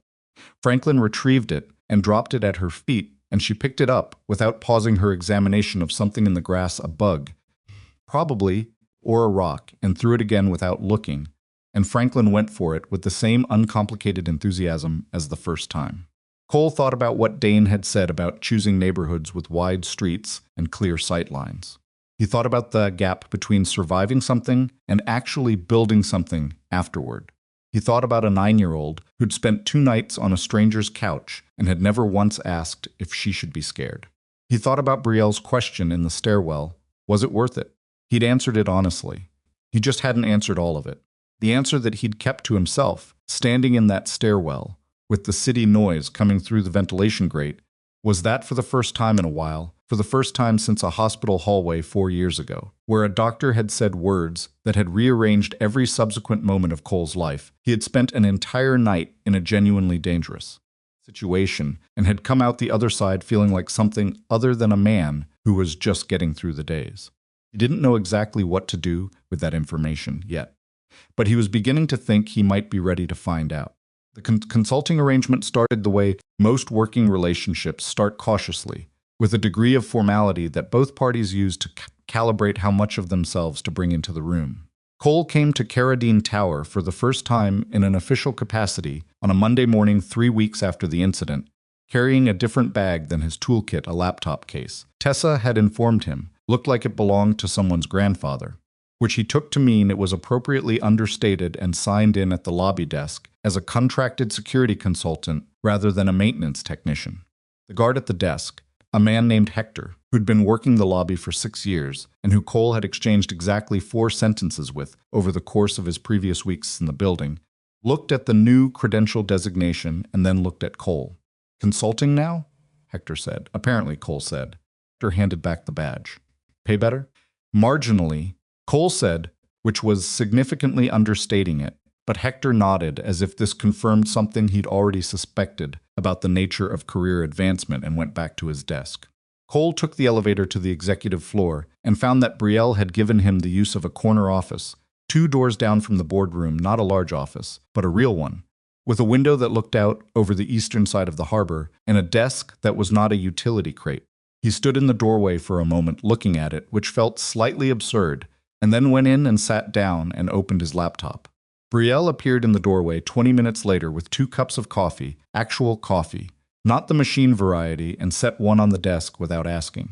She took the chair across from him that was clearly intended for visitors and looked at him the way she'd been looking at him since the stairwell, like she was still working something through and hadn't fully resolved it yet. The board ratified the restructuring framework yesterday, she said. 12-2 in favor. Who were the 2? Aldridge and Pemberton. They're not opposed to the substance, they're opposed to the speed. They think we're moving too fast while the investigation is still open. She paused. They're not wrong, exactly. But if I wait until the investigation is fully resolved to start changing things, I'm implicitly accepting that the way we operated before was acceptable, which it wasn't. So you're doing both at the same time, Cole said. Trying to. She wrapped both hands around her cup. The financial crimes team found 2 more shell entities connected to the original acquisition structure. They think there may be a parallel arrangement involving a subsidiary we divested 18 months ago. Malcolm apparently started building this before I took over as CEO. Cole looked at the harbor, out the window. A container ship was moving slowly toward the open water, big and low in the water, and unhurried, the kind of vessel that made everything around it look like it was in a rush. So this isn't just about the acquisition, he said. It never was, Brielle said. The acquisition was the mechanism. The larger objective was positioning those shell entities to receive licensing revenue from our proprietary routing software over the next decade. The acquisition would have been the first transfer. There were 3 more structured deals in the pipeline deals. Malcolm was preparing to bring to me as separate proposals over the next 18 months. Long game, Cole said. A very long game. She looked at the coffee cup. He knew me well enough to know how to present things, so I'd be inclined to approve them. He knew my decision-making patterns, my priorities, what language I respond to. She paused. He helped me develop those patterns. He was the one who taught me how to run this company. Cole didn't say anything. There wasn't anything to say that would help, and he'd learned in the years since his wife died that sometimes the most useful thing another person could do was not fill a silence with reassurance. Brielle looked at him after a moment. You're not going to tell me I shouldn't blame myself? No, most people would. Most people find silence uncomfortable. She almost smiled. Not quite. The oversight structure I want to build, she said, shifting. Tell me what you're thinking. Cole turned his laptop toward her. He'd spent the weekend sketching a framework not in the polished, formatted style of a professional presentation, but in the working draft style of someone who thinks by writing things down and hasn't yet decided what's worth keeping. It was messy and had crossouts and margin notes, and he'd considered cleaning it up before showing it to her and decided against it. She leaned forward and read it. She read the whole thing, which took several minutes, and Cole drank his coffee and looked at the container ship, making its slow way toward the horizon. This covers maintenance staff, she said. Everyone below the administrative level has been functionally invisible in this company's security infrastructure, Cole said. They work alone, often at night, in access-controlled spaces. No check-in protocols, no visibility systems, no way for anyone to know if something's wrong until it's been wrong for a while.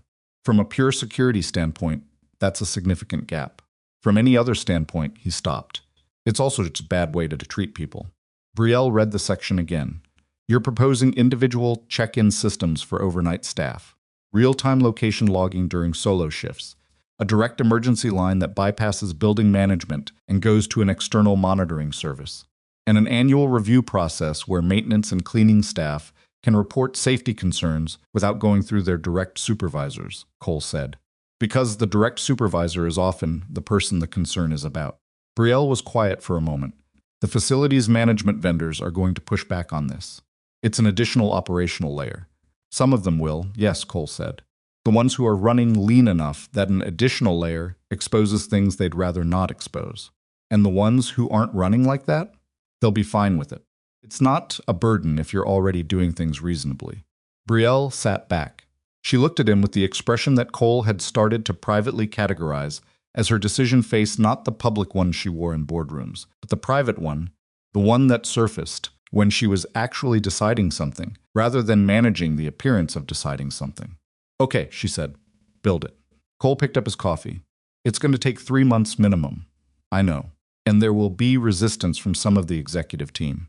Not everyone who helped conceal Malcolm's activities has been identified yet, and the ones who haven't been will feel the oversight structure tightening around them. Good, Brielle said flatly. That's the point. Cole nodded. Turned the laptop back toward himself. He was already thinking about where to start. The 3 months that followed were not easy months for Carradine Maritime, which was fine, because easy months for a company that had just uncovered a 9-year fraud conspiracy embedded in its senior leadership would have indicated something was wrong with the recovery process. The financial crimes investigation expanded twice. Malcolm Voss's legal team filed 3 motions to suppress the original archive footage, all of which were denied. 2 additional executives, a senior contracts manager named Delworth and a deputy finance director named Karas Sung, were placed on administrative leave pending investigation. Sung cooperated with investigators within the first week. Delworth did not and was subsequently charged. Thomas Aldridge, the senior board director, who'd covered his face in the boardroom, turned out to be one of the most vocal advocates for the restructuring. Once he'd had several weeks to process what had happened under his oversight, which Cole thought said something useful about the difference between people who make bad decisions from comfort and people who make bad decisions from corruption. Cole built the security framework the way he built most things, methodically, without drama, with attention to the parts that were easy to overlook because they seemed minor. He interviewed 43 employees across 4 facility levels during the first month, not executives. Maintenance workers, cleaning staff, overnight security guards, loading dock personnel, mailroom employees. He sat with them in break rooms and loading areas, and one memorable session in a supply closet, because it was the only available private space during a busy shift, and he asked them what they noticed, what they worried about, what they'd reported and gotten no response on, and what they hadn't bothered reporting because they already knew it wouldn't go anywhere. He filled 2 notebooks. Several of the things he heard were straightforward safety concerns, lighting gaps in parking areas, malfunctioning communication equipment, inadequate emergency protocols for solo overnight shifts. These he documented and routed to facilities management with specific remediation timelines. Some of what he heard was harder to categorize. A cleaning crew supervisor named Donna Price told him, in a matter-of-fact tone that suggested she'd long since moved past expecting anything to be done about it, that 3 people on her team had reported feeling followed in the parking structure over the past year, and had been told by building management that it was probably nothing. Cole cross-referenced the parking structure camera logs for those dates. 2 of the 3 incidents corresponded to dates when the IT manager Peters, the man who'd been arrested for helping Voss edit the security footage, had been logged accessing the parking level outside of normal business hours. Cole brought this to Crane. Crane said, "I'll add it to the file," which was Crane's way of saying it was significant and he intended to pursue it.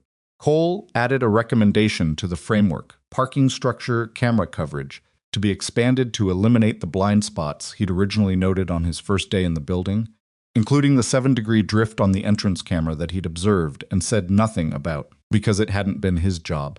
He thought about that for a moment when he wrote the recommendation. The gap between noticing something and saying something. How many things he'd cataloged silently over the years in this building and elsewhere, filed under "Not My Job," "Keep your head down," "You're here to fix the relay board." He'd gotten good at keeping his head down. He'd had reasons for it, solid, understandable reasons, involving a 9-year-old girl who needed a father present and a past that had cost him more than he'd known how to keep paying. But there was a version of keeping your head down that crossed a line somewhere, and he was still working out exactly where that line had been. Put the recommendation in the framework and moved on. Brielle came to his office on a Thursday afternoon in the 2nd month and closed the door behind her, which was unusual. Their working sessions were typically open-door arrangements, collaborative and procedural, the kind of meetings that anyone in the corridor could glance into and see 2 people looking at documents and talking about security protocols. Cole looked up. She sat down across from him and put a piece of paper on the desk. It was a formal letter on Carradine Maritime letterhead, with a salary figure on it that Cole read once, and then read again because the first read hadn't fully processed. "This is a permanent position offer," she said. "Director of Security and Compliance. Company-wide authority over the oversight structure you've been building, plus executive protection responsibility and a seat at the senior leadership table." Cole looked at the letter. "This is a significant salary. You're doing significant work. I'm a maintenance contractor with a consulting arrangement." "You were," Brielle said. "Presently, you're the person who has interviewed 43 employees and produced a security framework that 3 separate external reviewers have called the most comprehensive they've seen in a mid-sized logistics company. And you did it in 6 weeks." She paused. "I want you here permanently. Company needs you here permanently. And I think—" She stopped, chose a different version of what she was about to say. "I think this is work that is worth your time in a way that relay boards are not." Cole looked at the letter again. He thought about the conversation with Sysadmin Dane on the morning after the incident, in the kitchen with the bad coffee, about the difference between surviving and building. He thought about the 43 employees in the break rooms and the supply closets, the things they'd said that had filled 2 notebooks, the Donna Price conversation, and the parking structure camera drift. He thought about relay boards. "I have conditions," he said. "Expected conditions. The oversight structure operates independently from executive preference. I report to the board's audit committee, not to you directly. If I identify a compliance issue at any level of the company, including executive level, including your office, I address it through the established framework without requiring sign-off from the person the issue involves." Brielle didn't hesitate. "Agreed. My hours are structured around my daughter's schedule.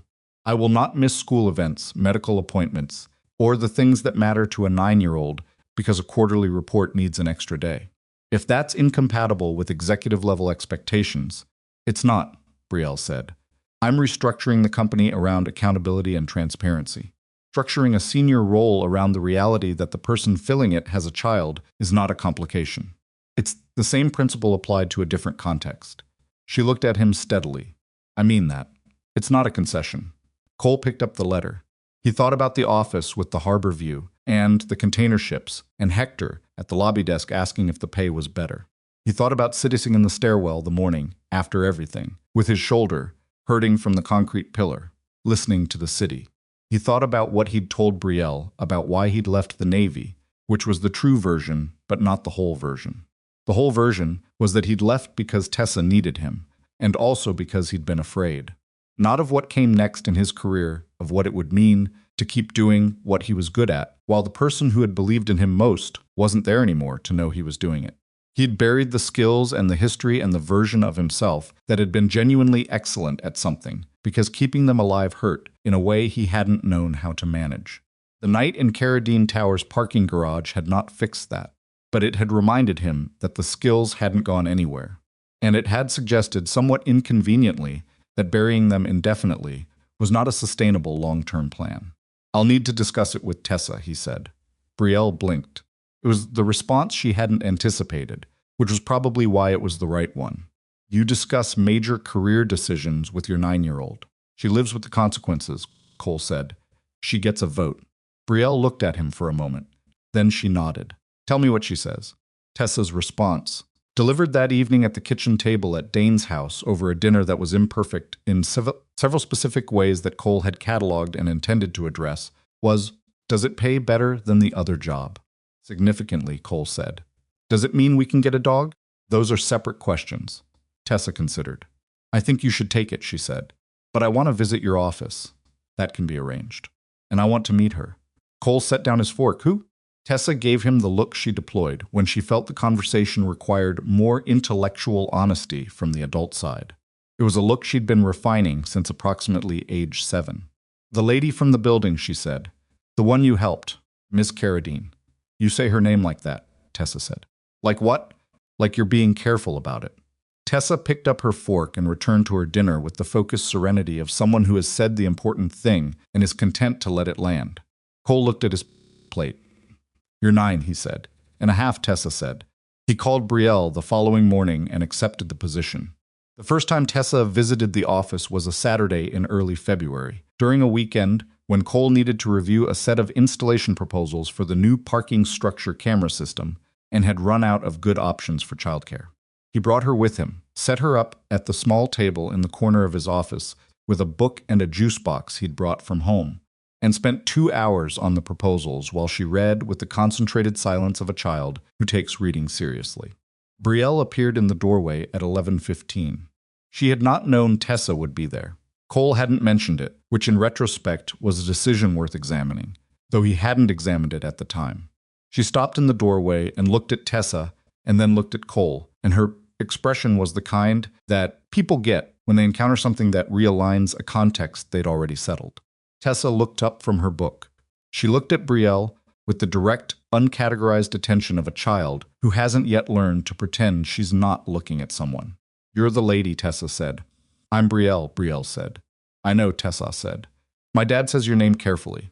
She returned to her book. Cole looked at the ceiling briefly, which was not a useful thing to do, but which he did anyway. Brielle looked at him with an expression that was working very hard to remain neutral. He looked back at her with an expression that was similarly engaged. "Come in," Cole said.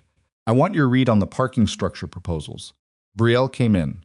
She glanced at Tessa once more on the way to the desk, and Tessa didn't look up, which did not mean Tessa wasn't aware of everything happening in the room.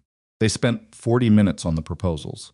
It was good work, the kind of focused, specific conversation that Cole had come to associate with working with Brielle, which was that she engaged with detail without losing the larger frame, and she was genuinely useful to think with. Not because she agreed with him, she pushed back on 2 of his recommendations with reasoning that made him revise one of them, but because she brought a different angle, and the difference was generative. At noon, Tessa announced she was hungry. "There's a deli on the corner," Brielle said. "They make good sandwiches." Tessa looked up. "What kind?" "Turkey, mostly. They'll cut them however you want." "Diagonal is better," Tessa said. "Everyone knows that." Brielle looked at her. "I agree with you completely." Tessa nodded once, satisfied, and put her book in her bag. They walked to the deli, the 3 of them, through the February cold that came off the harbor in that specific way it did in Belhaven, not bitterly, but with enough insistence to make you walk a little faster than you intended. Tessa walked between them for half a block and then drifted to the outside of the sidewalk to look at something in a shop window, the way kids drift when they're interested in the world around them. And for a moment, Cole was aware of walking beside Brielle without Tessa between them, and of not having anything particular to say, which with most people he found fine, and with Brielle he found slightly differently fine, in a way he didn't examine. At the deli, Tessa ordered a turkey sandwich and watched the person behind the counter with focused attention until the cut was confirmed as diagonal. She ate it with the deliberate satisfaction of someone whose standards have been met. On the way back to the building, she took Brielle's hand at the crosswalk. Not Cole's, she'd been taking Cole's hand at crosswalks for 9 years, which was habit. She took Brielle's. Cole didn't know if it was calculated or instinctive. With Tessa, it was sometimes difficult to know, and he'd come to suspect the distinction didn't matter as much as he'd previously thought. Brielle didn't say anything about it. She held Tessa's hand across the street and let go on the other side and kept walking, and Cole watched the harbor and said nothing. Spring came to Belhaven the way it usually did argumentatively, with warm days followed by cold ones that felt like a correction, as if the season was unsure of its commitment. By April, the investigation had produced its first formal charges: Malcolm Voss on 7 counts of wire fraud, 3 counts of conspiracy, and a range of securities violations that the Financial Crimes Unit described, in the restrained language of legal documents, as extensive. Delworth received similar charges. Kara Sung, who had cooperated fully, received a substantially reduced charge structure and was cooperating with the ongoing federal component of the investigation. The company had stabilized. Not easily and not without cost, 3 major clients had suspended contracts during the post-incident uncertainty period, and 2 had not returned. The quarterly numbers reflected this in the way that quarterly numbers reflect reality, when companies stop pretending reality isn't what it is. Brielle presented the numbers to the board in March with the same direct clarity she'd brought to every difficult conversation since November, and Thomas Aldridge, who had become one of her strongest internal allies, told her afterward that it was the most honest board presentation he'd sat through in 30 years of board service. Cole heard this secondhand from Brielle over coffee in his office. It was becoming a recurring thing, the coffee, the office, the edge of actual conversation that sometimes ran past the edge of work. He noticed it. He didn't do anything about it, because noticing something and knowing what to do with it were separate skills, and he was not currently at full competency on the second one. What he did was work. He finished the security framework in May, 3 months ahead of his original estimate, because he'd had good cooperation from the building management vendors, and because Brielle had cleared the bureaucratic blockages that had initially slowed the facility manager onboarding process. The framework went live across all 6 of Carradine Maritime's facilities simultaneously on a Tuesday morning, with a company-wide briefing that Cole delivered himself, in person, to each facility in rotating sessions over a 2-week period. He started with the overnight maintenance crews. He explained the check-in system, the emergency protocols, the direct reporting line.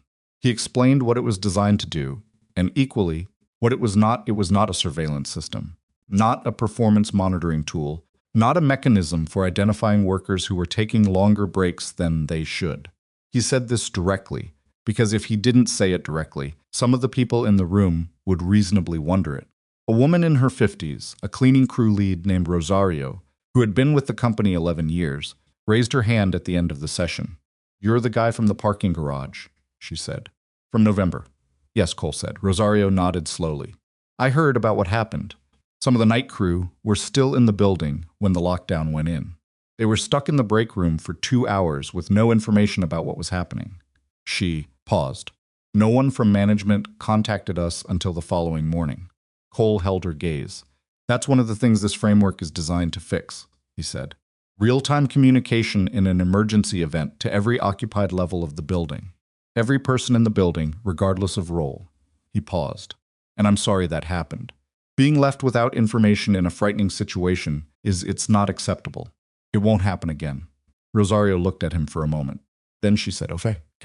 In the tone of someone who has heard a lot of promises and is choosing to extend a limited amount of credit toward this one while reserving judgment for the follow-through. Cole respected that entirely. After the session ended, he sat in the break room for a while and wrote notes in the 3rd notebook, which he'd started in February.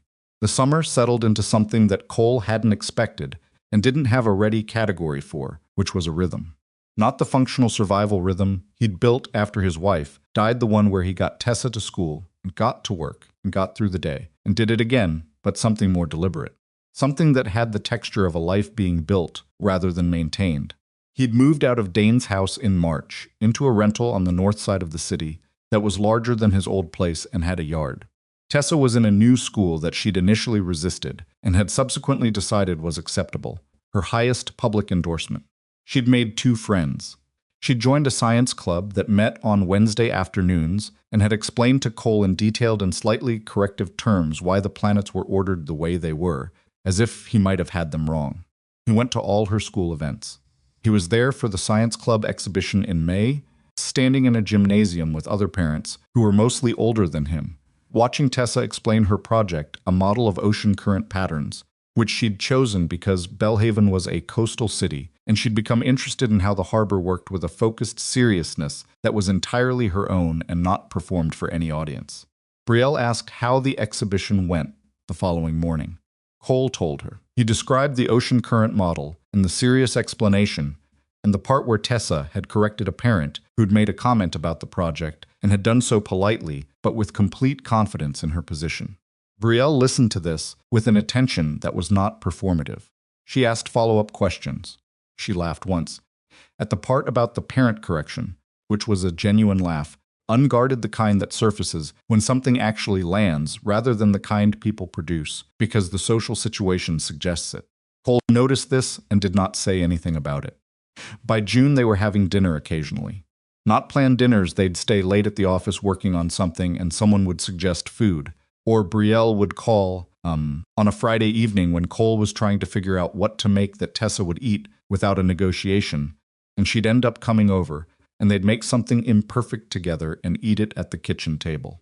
Tessa, for her part, treated Brielle's presence with the matter-of-fact acceptance of someone who had decided this was a feature of the household and had moved on. She showed Brielle her ocean current project. She told Brielle about the science club. She once asked Brielle, with no apparent awareness of the weight of the question, whether she was lonely. Brielle had been quiet for a moment. Sometimes, she said. I was lonely after my mom died, Tessa said. Not like immediately. Later. When I realized she wasn't coming back and everyone else had stopped being sad about it. She picked up her fork. It gets better. It just takes a while.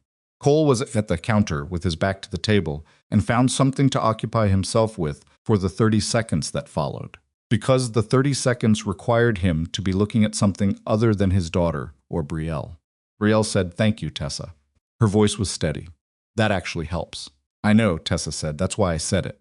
Cole took a breath and turned back to the table with the bread he'd been pretending to slice, and nobody acknowledged what had just happened, and dinner continued. Brielle drove home that evening through the summer streets of Belhaven with the windows down and the harbor smell coming through. The salt and distant smell that was specific to this city and that she'd stopped consciously noticing years ago and had recently started noticing again, which she attributed to spending time with people who paid attention to things.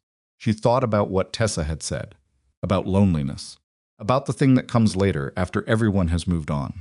Brielle had built her adult life in the efficient, forward-facing way of someone who had decided early that achievement was a reliable substitute for other things. Her father had built the company and had died still building it, and she'd taken the inheritance, not just the company, but the philosophy, and had run with it through her 20s in a way that had produced results, and had cost her the ability to notice on a Friday evening that the apartment she went home to was quiet in a way that was different from restful. She'd noticed it before, in the abstract. She'd filed it under later, which was where she filed most things that couldn't be resolved through strategic planning. It was harder to file it now.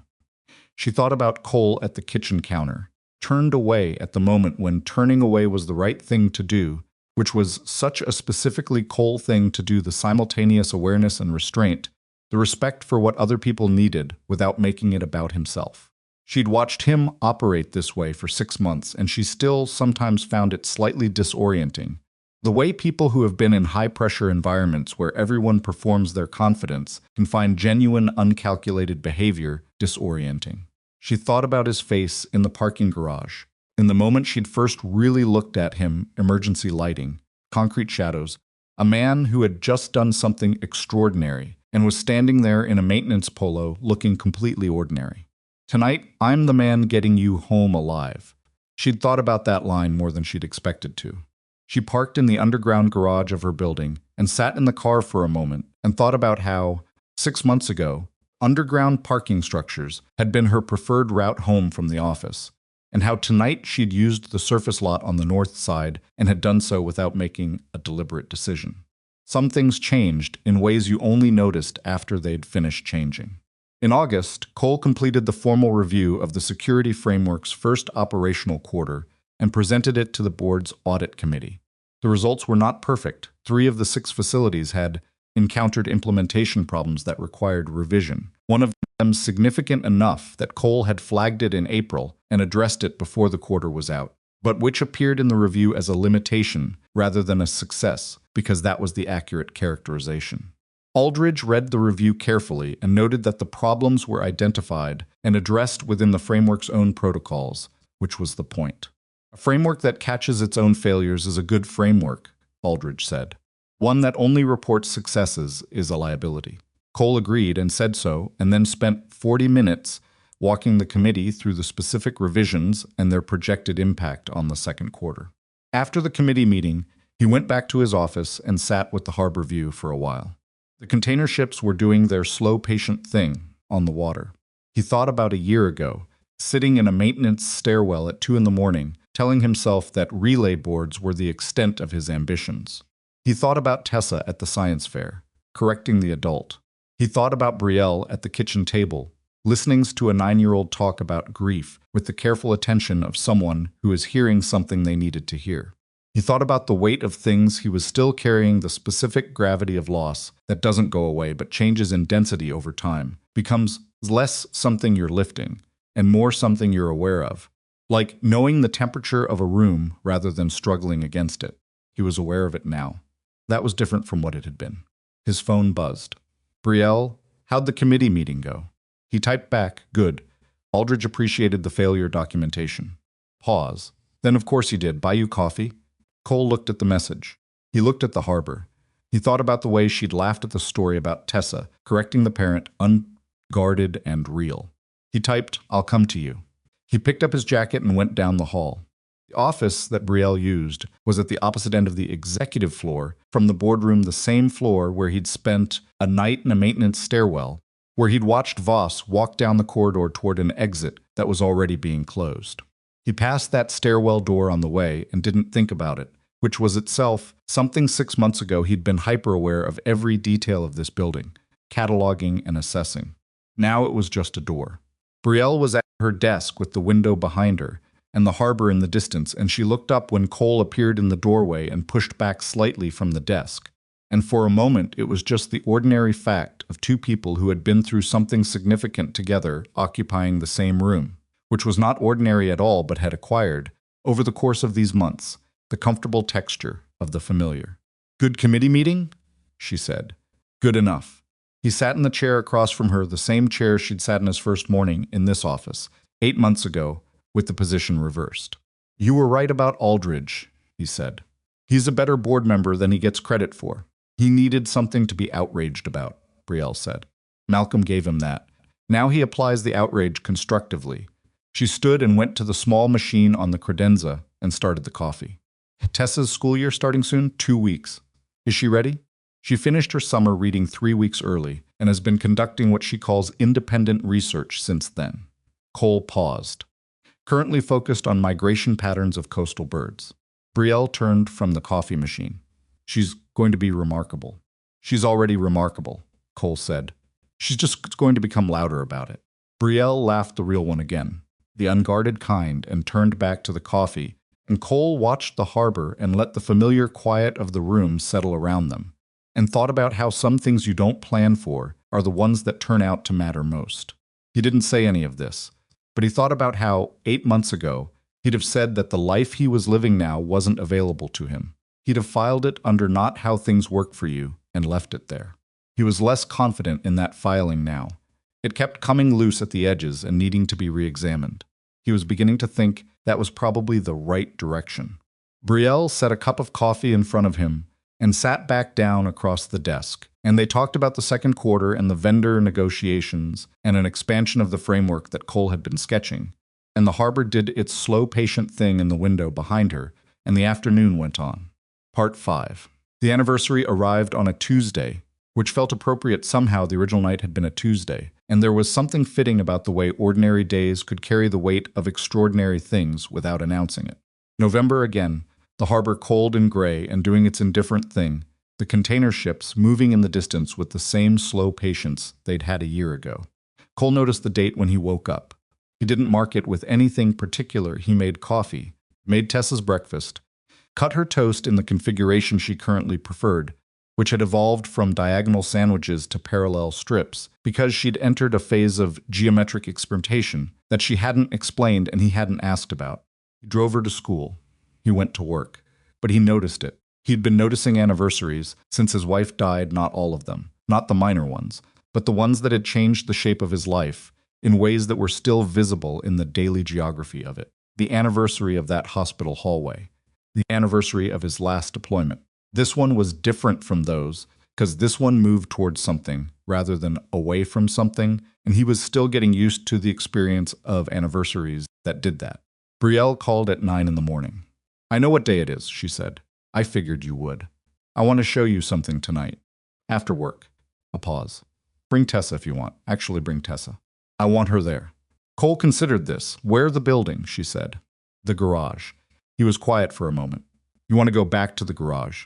"I want to show you what's different," she said. "And I think it's a good way to mark it. Not a ceremony. Just looking at the thing that changed." Cole thought about Rosario in the break room. The limited credit extended. He thought about the camera above the parking entrance, its drift corrected, its blind spot closed. He thought about a year of work and what it had produced and what it hadn't, and the difference between those two accountings. "We'll be there at 6, he said. Parking structure at 6 in the evening was a different place than it had been at 9:45 on a November night a year ago. This was partly the lighting. Cole had overseen the installation of a comprehensive LED upgrade in March eliminating the amber emergency-only zones that had characterized the original system and replacing them with full-spectrum coverage that left no significant shadows between the concrete pillars. It was partly the cameras, 9 of them now, positioned to cover every angle of every level, with the 7-degree drift on the entrance camera corrected and 2 additional units covering the vehicle approach lane that had previously been a gap. It was partly the personnel. The overnight security rotation for the building now included a dedicated parking structure monitor during peak ingress and egress hours, a role that hadn't existed before and that had been filled by a former city traffic enforcement officer named Webb, who took the job with a methodical seriousness that Cole respected. But mostly it was different because of what it meant now versus what it had meant then. A year ago, it had been the place where something almost happened. Tonight it was just a parking structure, well lit and well watched, and occupied by the ordinary vehicles of people finishing their ordinary workdays. Tessa walked between Cole and Brielle through the entrance level, looking around with the systematic attention she brought to new environments. She was 10 now. The birthday had been in September, marked by a dinner that Cole had overcooked in one specific and correctable way, and that Tessa had eaten without comment, which was her form of generosity. Taller than she'd been.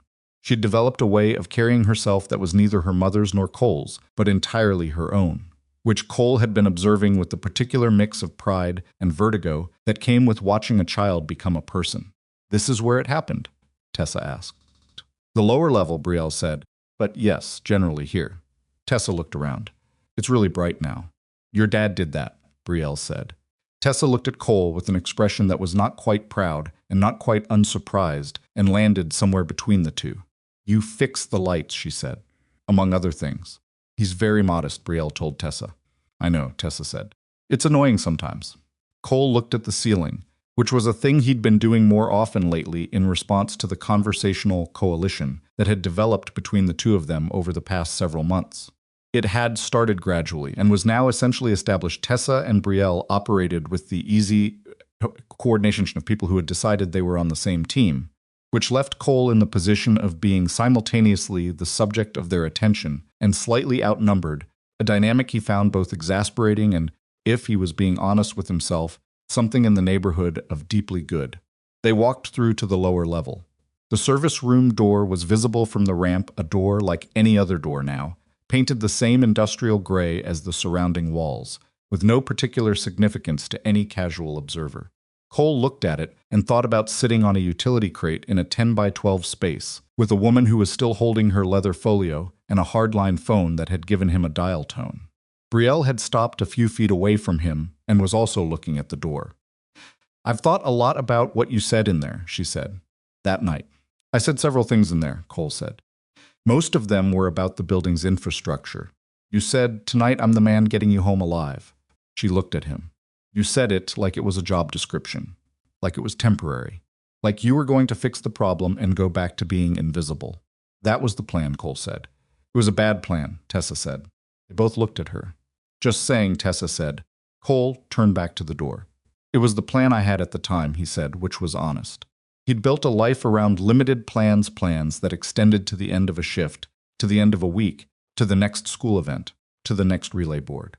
Plans that were survivable if they didn't work out, because they hadn't promised anything beyond the immediate. He'd become, over the years since his wife died, very careful about what he promised, including to himself. "I want to tell you something," Brielle said. Cole looked at her. In the new lighting, the lighting that had fixed the shadows, her face was clear and still, and she was doing the private decision face, not the boardroom one. He'd come to know the difference well enough that he could feel it before he fully saw it. "I spent 10 years building a version of myself that didn't need much," she said. "That was the point of it. If you don't need much, you can't lose much. My father he built everything, and then he was gone, and the company was still there, but he wasn't. And I think I decided somewhere in that process that needing things was dangerous." She paused. Company was something I could hold on to. Ambition was something I could hold on to. People were. She stopped, looked for the right word. "Uncertain," she said. "People were uncertain. They are," Cole said. "Yes."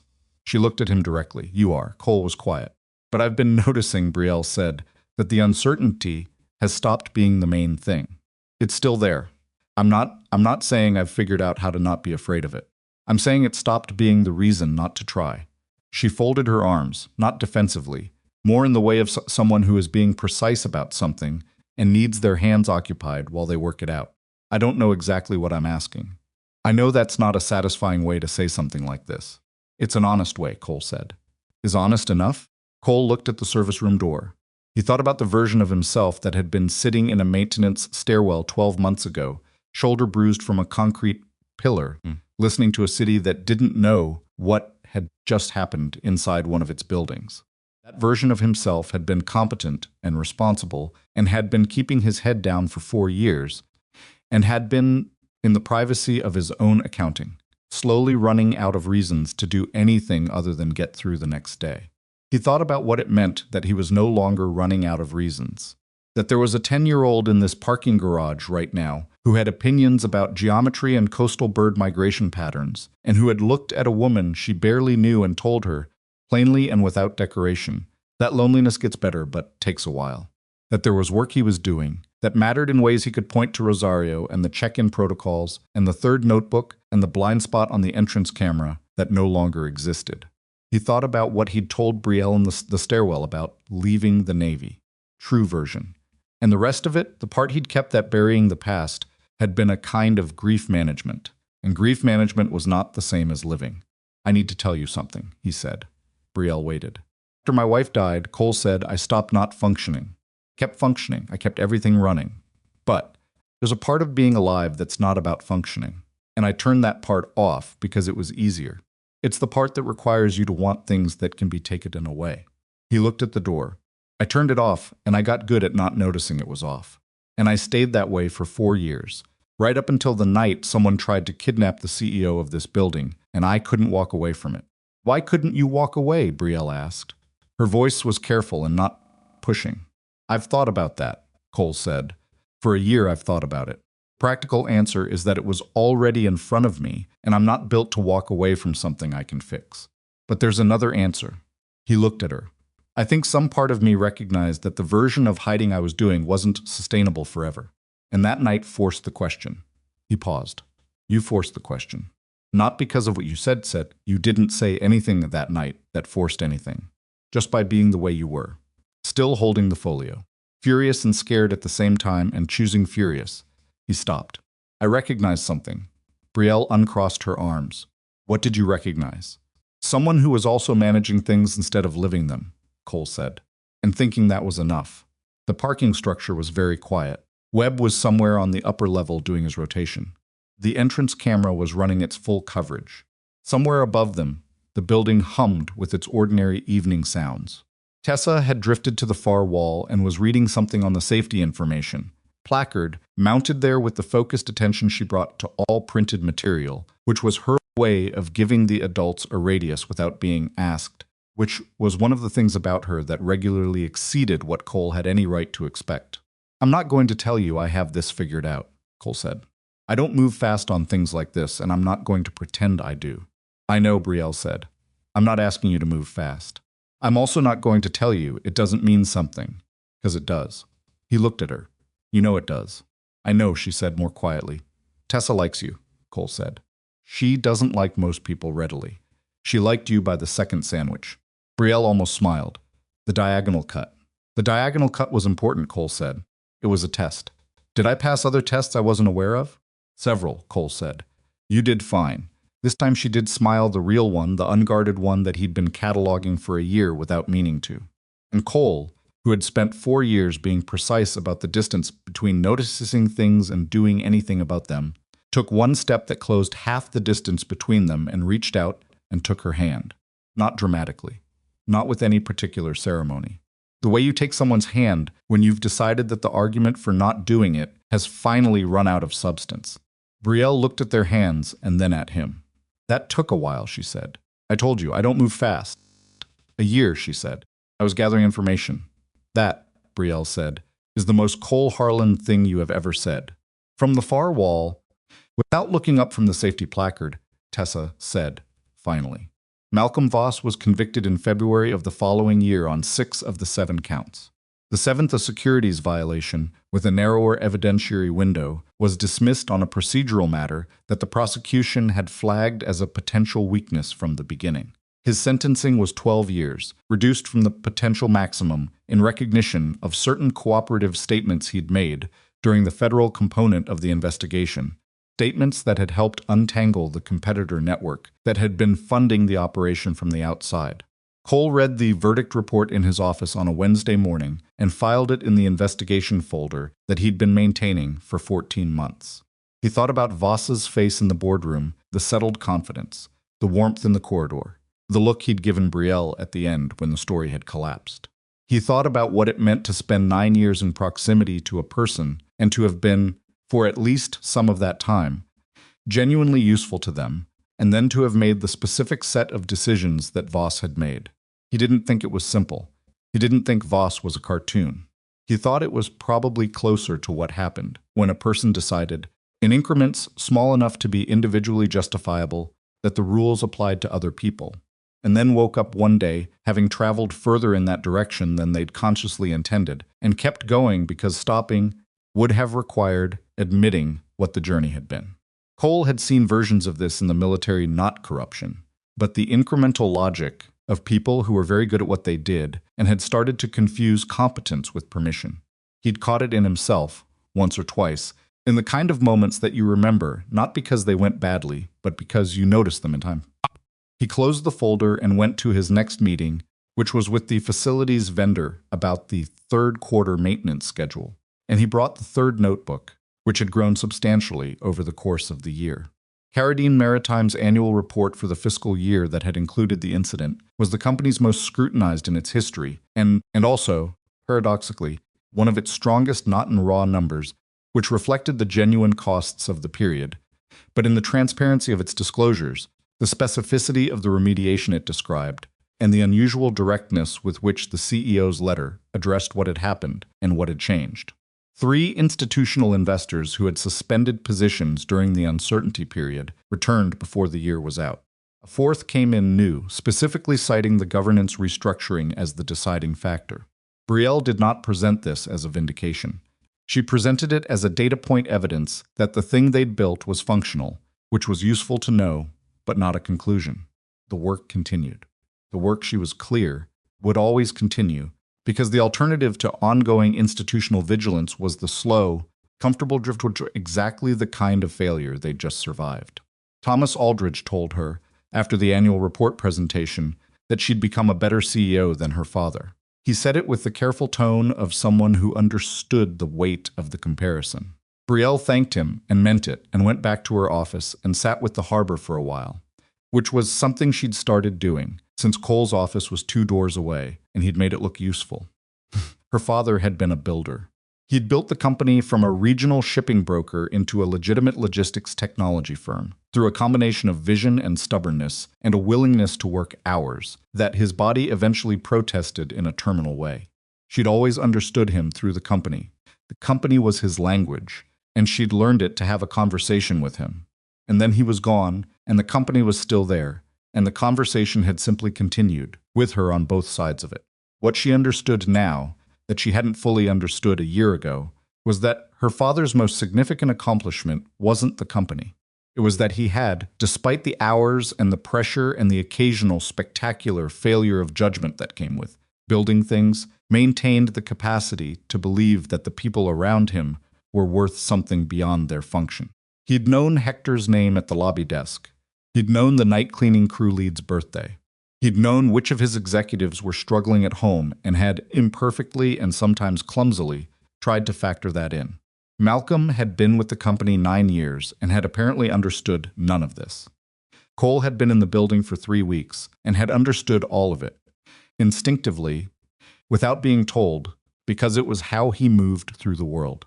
Brielle thought about this, and thought about how much of building something sustainable depended not on finding people with the right skills, but on finding people with the right instincts, and how rarely those 2 things arrived together, and how when they did, you should probably not waste the opportunity.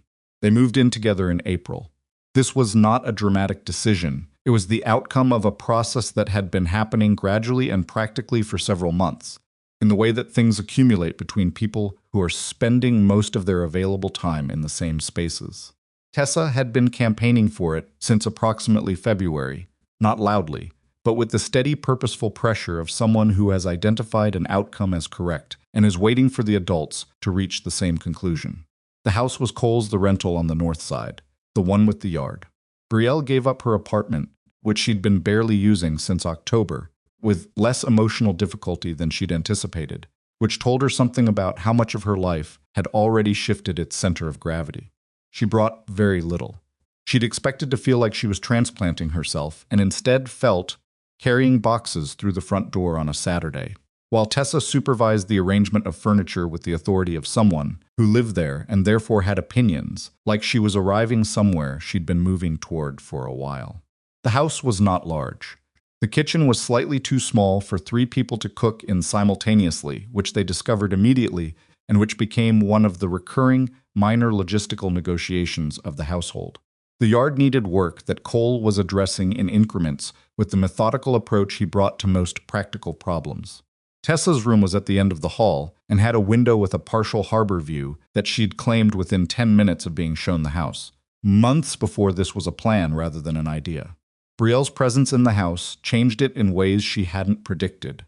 Not dramatically, she wasn't a dramatic person in domestic contexts, which surprised her slightly because she'd expected more adjustment. She brought order to certain systems that Cole's functional but unoptimized household management had left slightly entropic. Cole absorbed these changes without comment, which meant he welcomed them without making a performance of it. Tessa noticed everything and said most of it. "You fold towels wrong," Tessa told Brielle in March, during one of the evenings that had become pre-move-in rehearsals. "There are multiple valid methods," Brielle said. "My dad's method works," Tessa said. "Your method creates a loose edge." "The loose edge is a stylistic choice," Brielle said. Tessa considered this. "Okay," she said, in the tone of someone extending provisional tolerance. "But it's inefficient." "I accept that critique," Brielle said. Cole from the doorway said nothing. "You're doing the ceiling thing again," Tessa told him. "I'm looking at a structural feature," Cole said. "You're relieved we're not fighting," Tessa said. He looked back down. "I'm glad you two are working through important household questions." "The towels are important," Tessa said. "You use them every day." Cole made coffee. He listened to his daughter and the woman he loved arguing productively about towel folding in his kitchen on a Tuesday evening, and thought that this was so far from what he'd expected his life to look like 4 years ago that it almost wasn't worth trying to trace the distance. The distance was the whole story. You couldn't summarize it. You could only be standing at one end of it, looking back, and recognize that the territory had changed. They were married in October, 14 months after the incident, on a Saturday afternoon at a location overlooking Belhaven Harbor, not a grand venue, not the kind of place that required advance booking a year out and a per-head catering cost that made accountants wince. Private terrace attached to a restaurant that Brielle had used for client dinners, and that had a view Cole had noted the first time she'd taken him there, with the particular quality of attention that he brought to good sight lines. 31 people. Dane and Marta, who had driven down from the north side with Franklin, who had been strongly advocated for by Tessa and had been, after some discussion, permitted to attend in the capacity of honored family dog. 3 of Cole's former teammates, all of whom had made the trip without being asked twice, which was how those relationships worked. 12 years of shared experience created a kind of loyalty that didn't require maintenance because it was structural. Brielle's 2 closest friends, both of whom had met Cole twice before the wedding and had given Brielle their assessment with the direct warmth of people who know someone well enough to be honest. "He's not what you usually go for," they'd said. She'd agreed. "That's the point," she'd said. Thomas Aldridge came, which surprised Cole and did not surprise Brielle. Hector from the lobby desk came, which surprised Brielle and did not surprise Cole.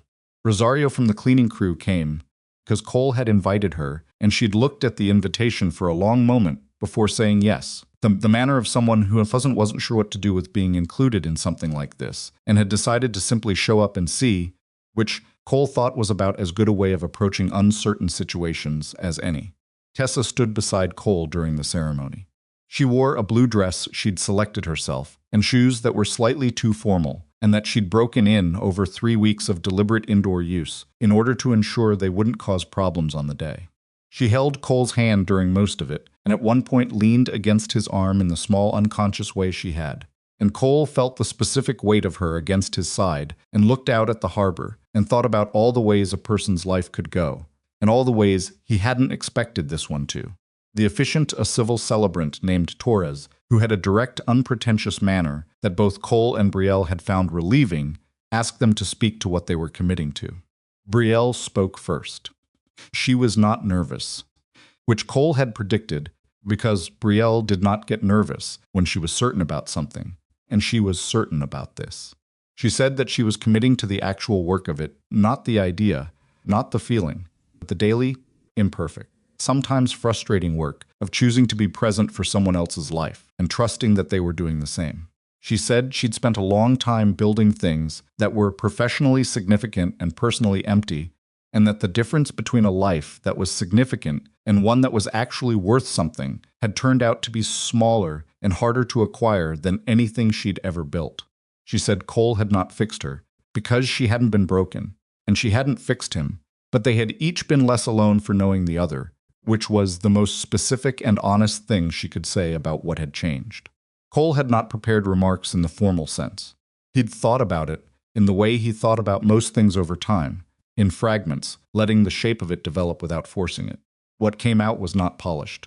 He said that the hardest thing about losing someone you love was not the acute grief, which was terrible but survivable, but the way it quietly persuaded you, over time, that the capacity for that kind of love was finite, that you'd used your portion, and the wisest thing to do was to accept that and manage it.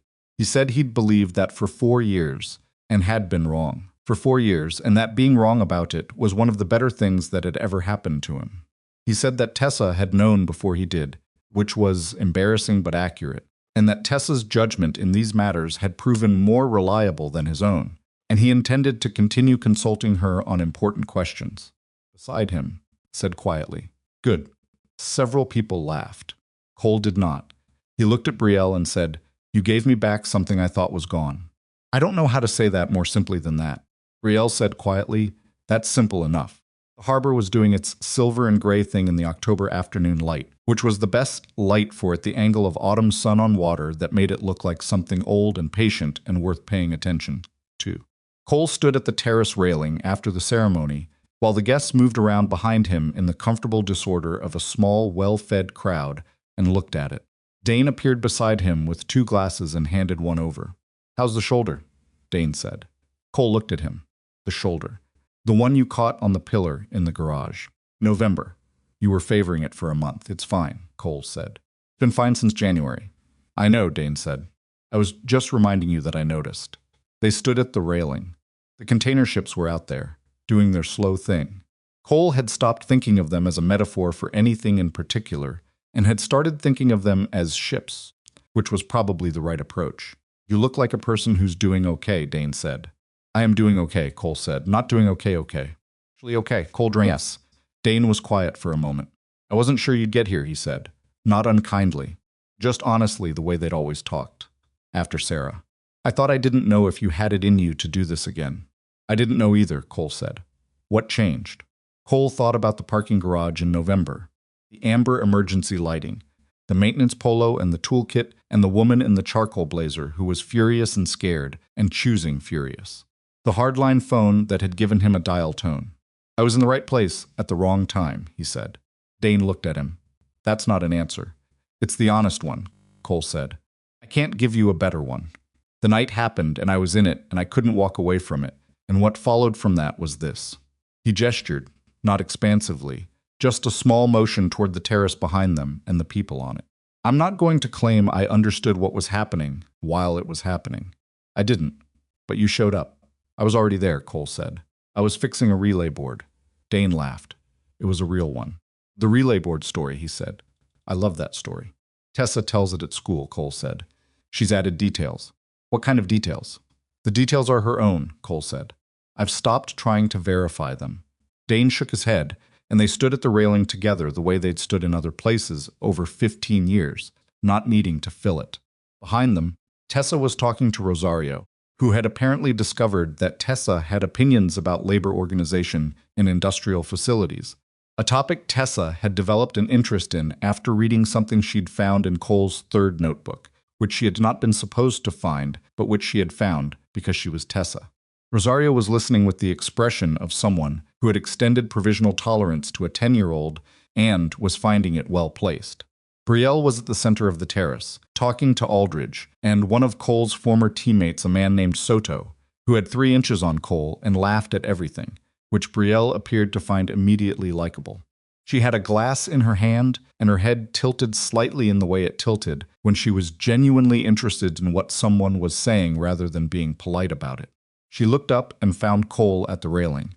She didn't do anything with the look, didn't wave or gesture or make a face. Just found him and held it for a moment, the way you confirm something you already know. Cole held it back. Then Soto said something, and she laughed and returned to the conversation, and Cole turned back to the harbor.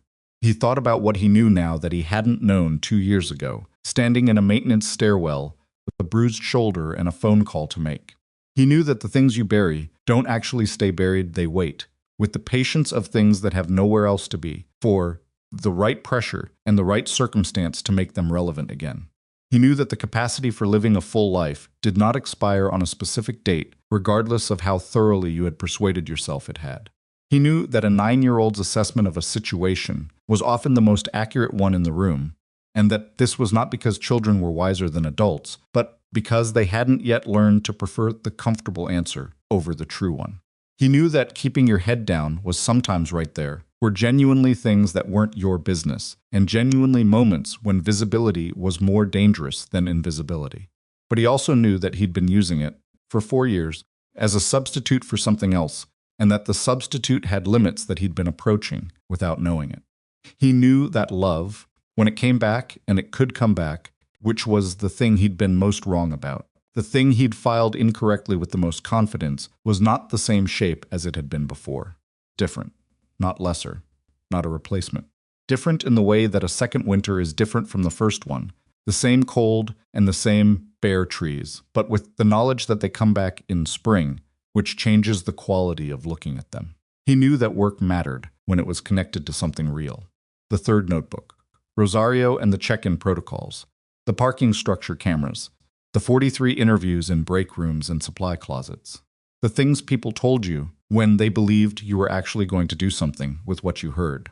He knew more specifically that the most vulnerable people in any institution were the ones doing essential work in the hours when the institution wasn't watching, and that designing systems that protected those people wasn't a supplementary feature, but the foundational test of whether the institution was actually what it claimed to be. He'd known this in a general way for a long time. He knew it now in a way that had a building attached to it, and names and notebooks. The harbor went on doing its October thing in the fading afternoon. One of the ships had turned. He could see it shifting course with the deliberate patience of something very large, making a small correction. The kind of correction that looks minimal from shore, but changes everything about where you end up. Cole thought that was probably right. The corrections that matter are rarely dramatic.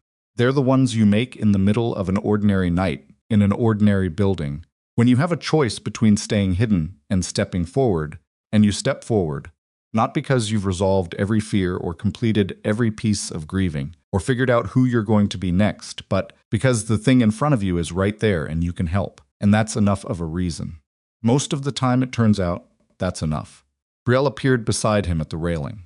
She'd extracted herself from Soto and Aldridge and had apparently left Tessa to continue her labor organization discussion with Rosario, which Cole thought showed good judgment about where the conversation was most useful.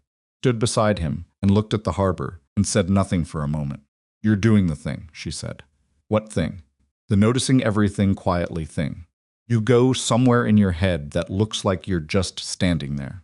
"I was thinking," Cole said. "About what?" He considered how to answer this. "About relay boards," he said. Brielle looked at him sideways. "On your wedding day. The relay board is where everything started," Cole said. "It seems relevant. That is," Brielle said, "the most you thing that has ever come out of your mouth. And I want you to know I mean that as a genuine compliment." "I know," Cole said. She leaned against him slightly, not dramatically. Just the available weight of someone who has decided that a particular shoulder is a reasonable place to be. Cole put his arm around her, and they stood at the railing with the harbor going silver and cold in the October light. Behind them, the 31 people who had come to watch this happen were talking and laughing and eating things and doing what people do when something good has occurred, and there's nothing required required of them but to be present for it. Tessa appeared at Cole's other side. She looked at the harbor. She looked at Cole and Brielle. She nodded once, with the expression of someone confirming a positive assessment. "Okay," she said, "good." And she went back inside. Cole and Brielle stood at the railing. The harbor was patient. The ships were where they were going. And Cole Harlan, who had once spent 4 years keeping his head down, and his past buried and his hopes carefully limited, stood in the October afternoon with his wife beside him and his daughter inside, and his former teammates nearby, and let the life he'd stopped believing in breathe. It was imperfect. It would remain imperfect. There would be hard weeks and miscommunications, and the ongoing negotiation of 3 people learning how to be a family, and work that didn't always go right, and mornings when the weight of what he'd lost was still there in the room before anything else arrived. He knew all of this. He also knew that none of it was reason enough to stand at the edge of something good and refuse to step into it. He already had. He was already there.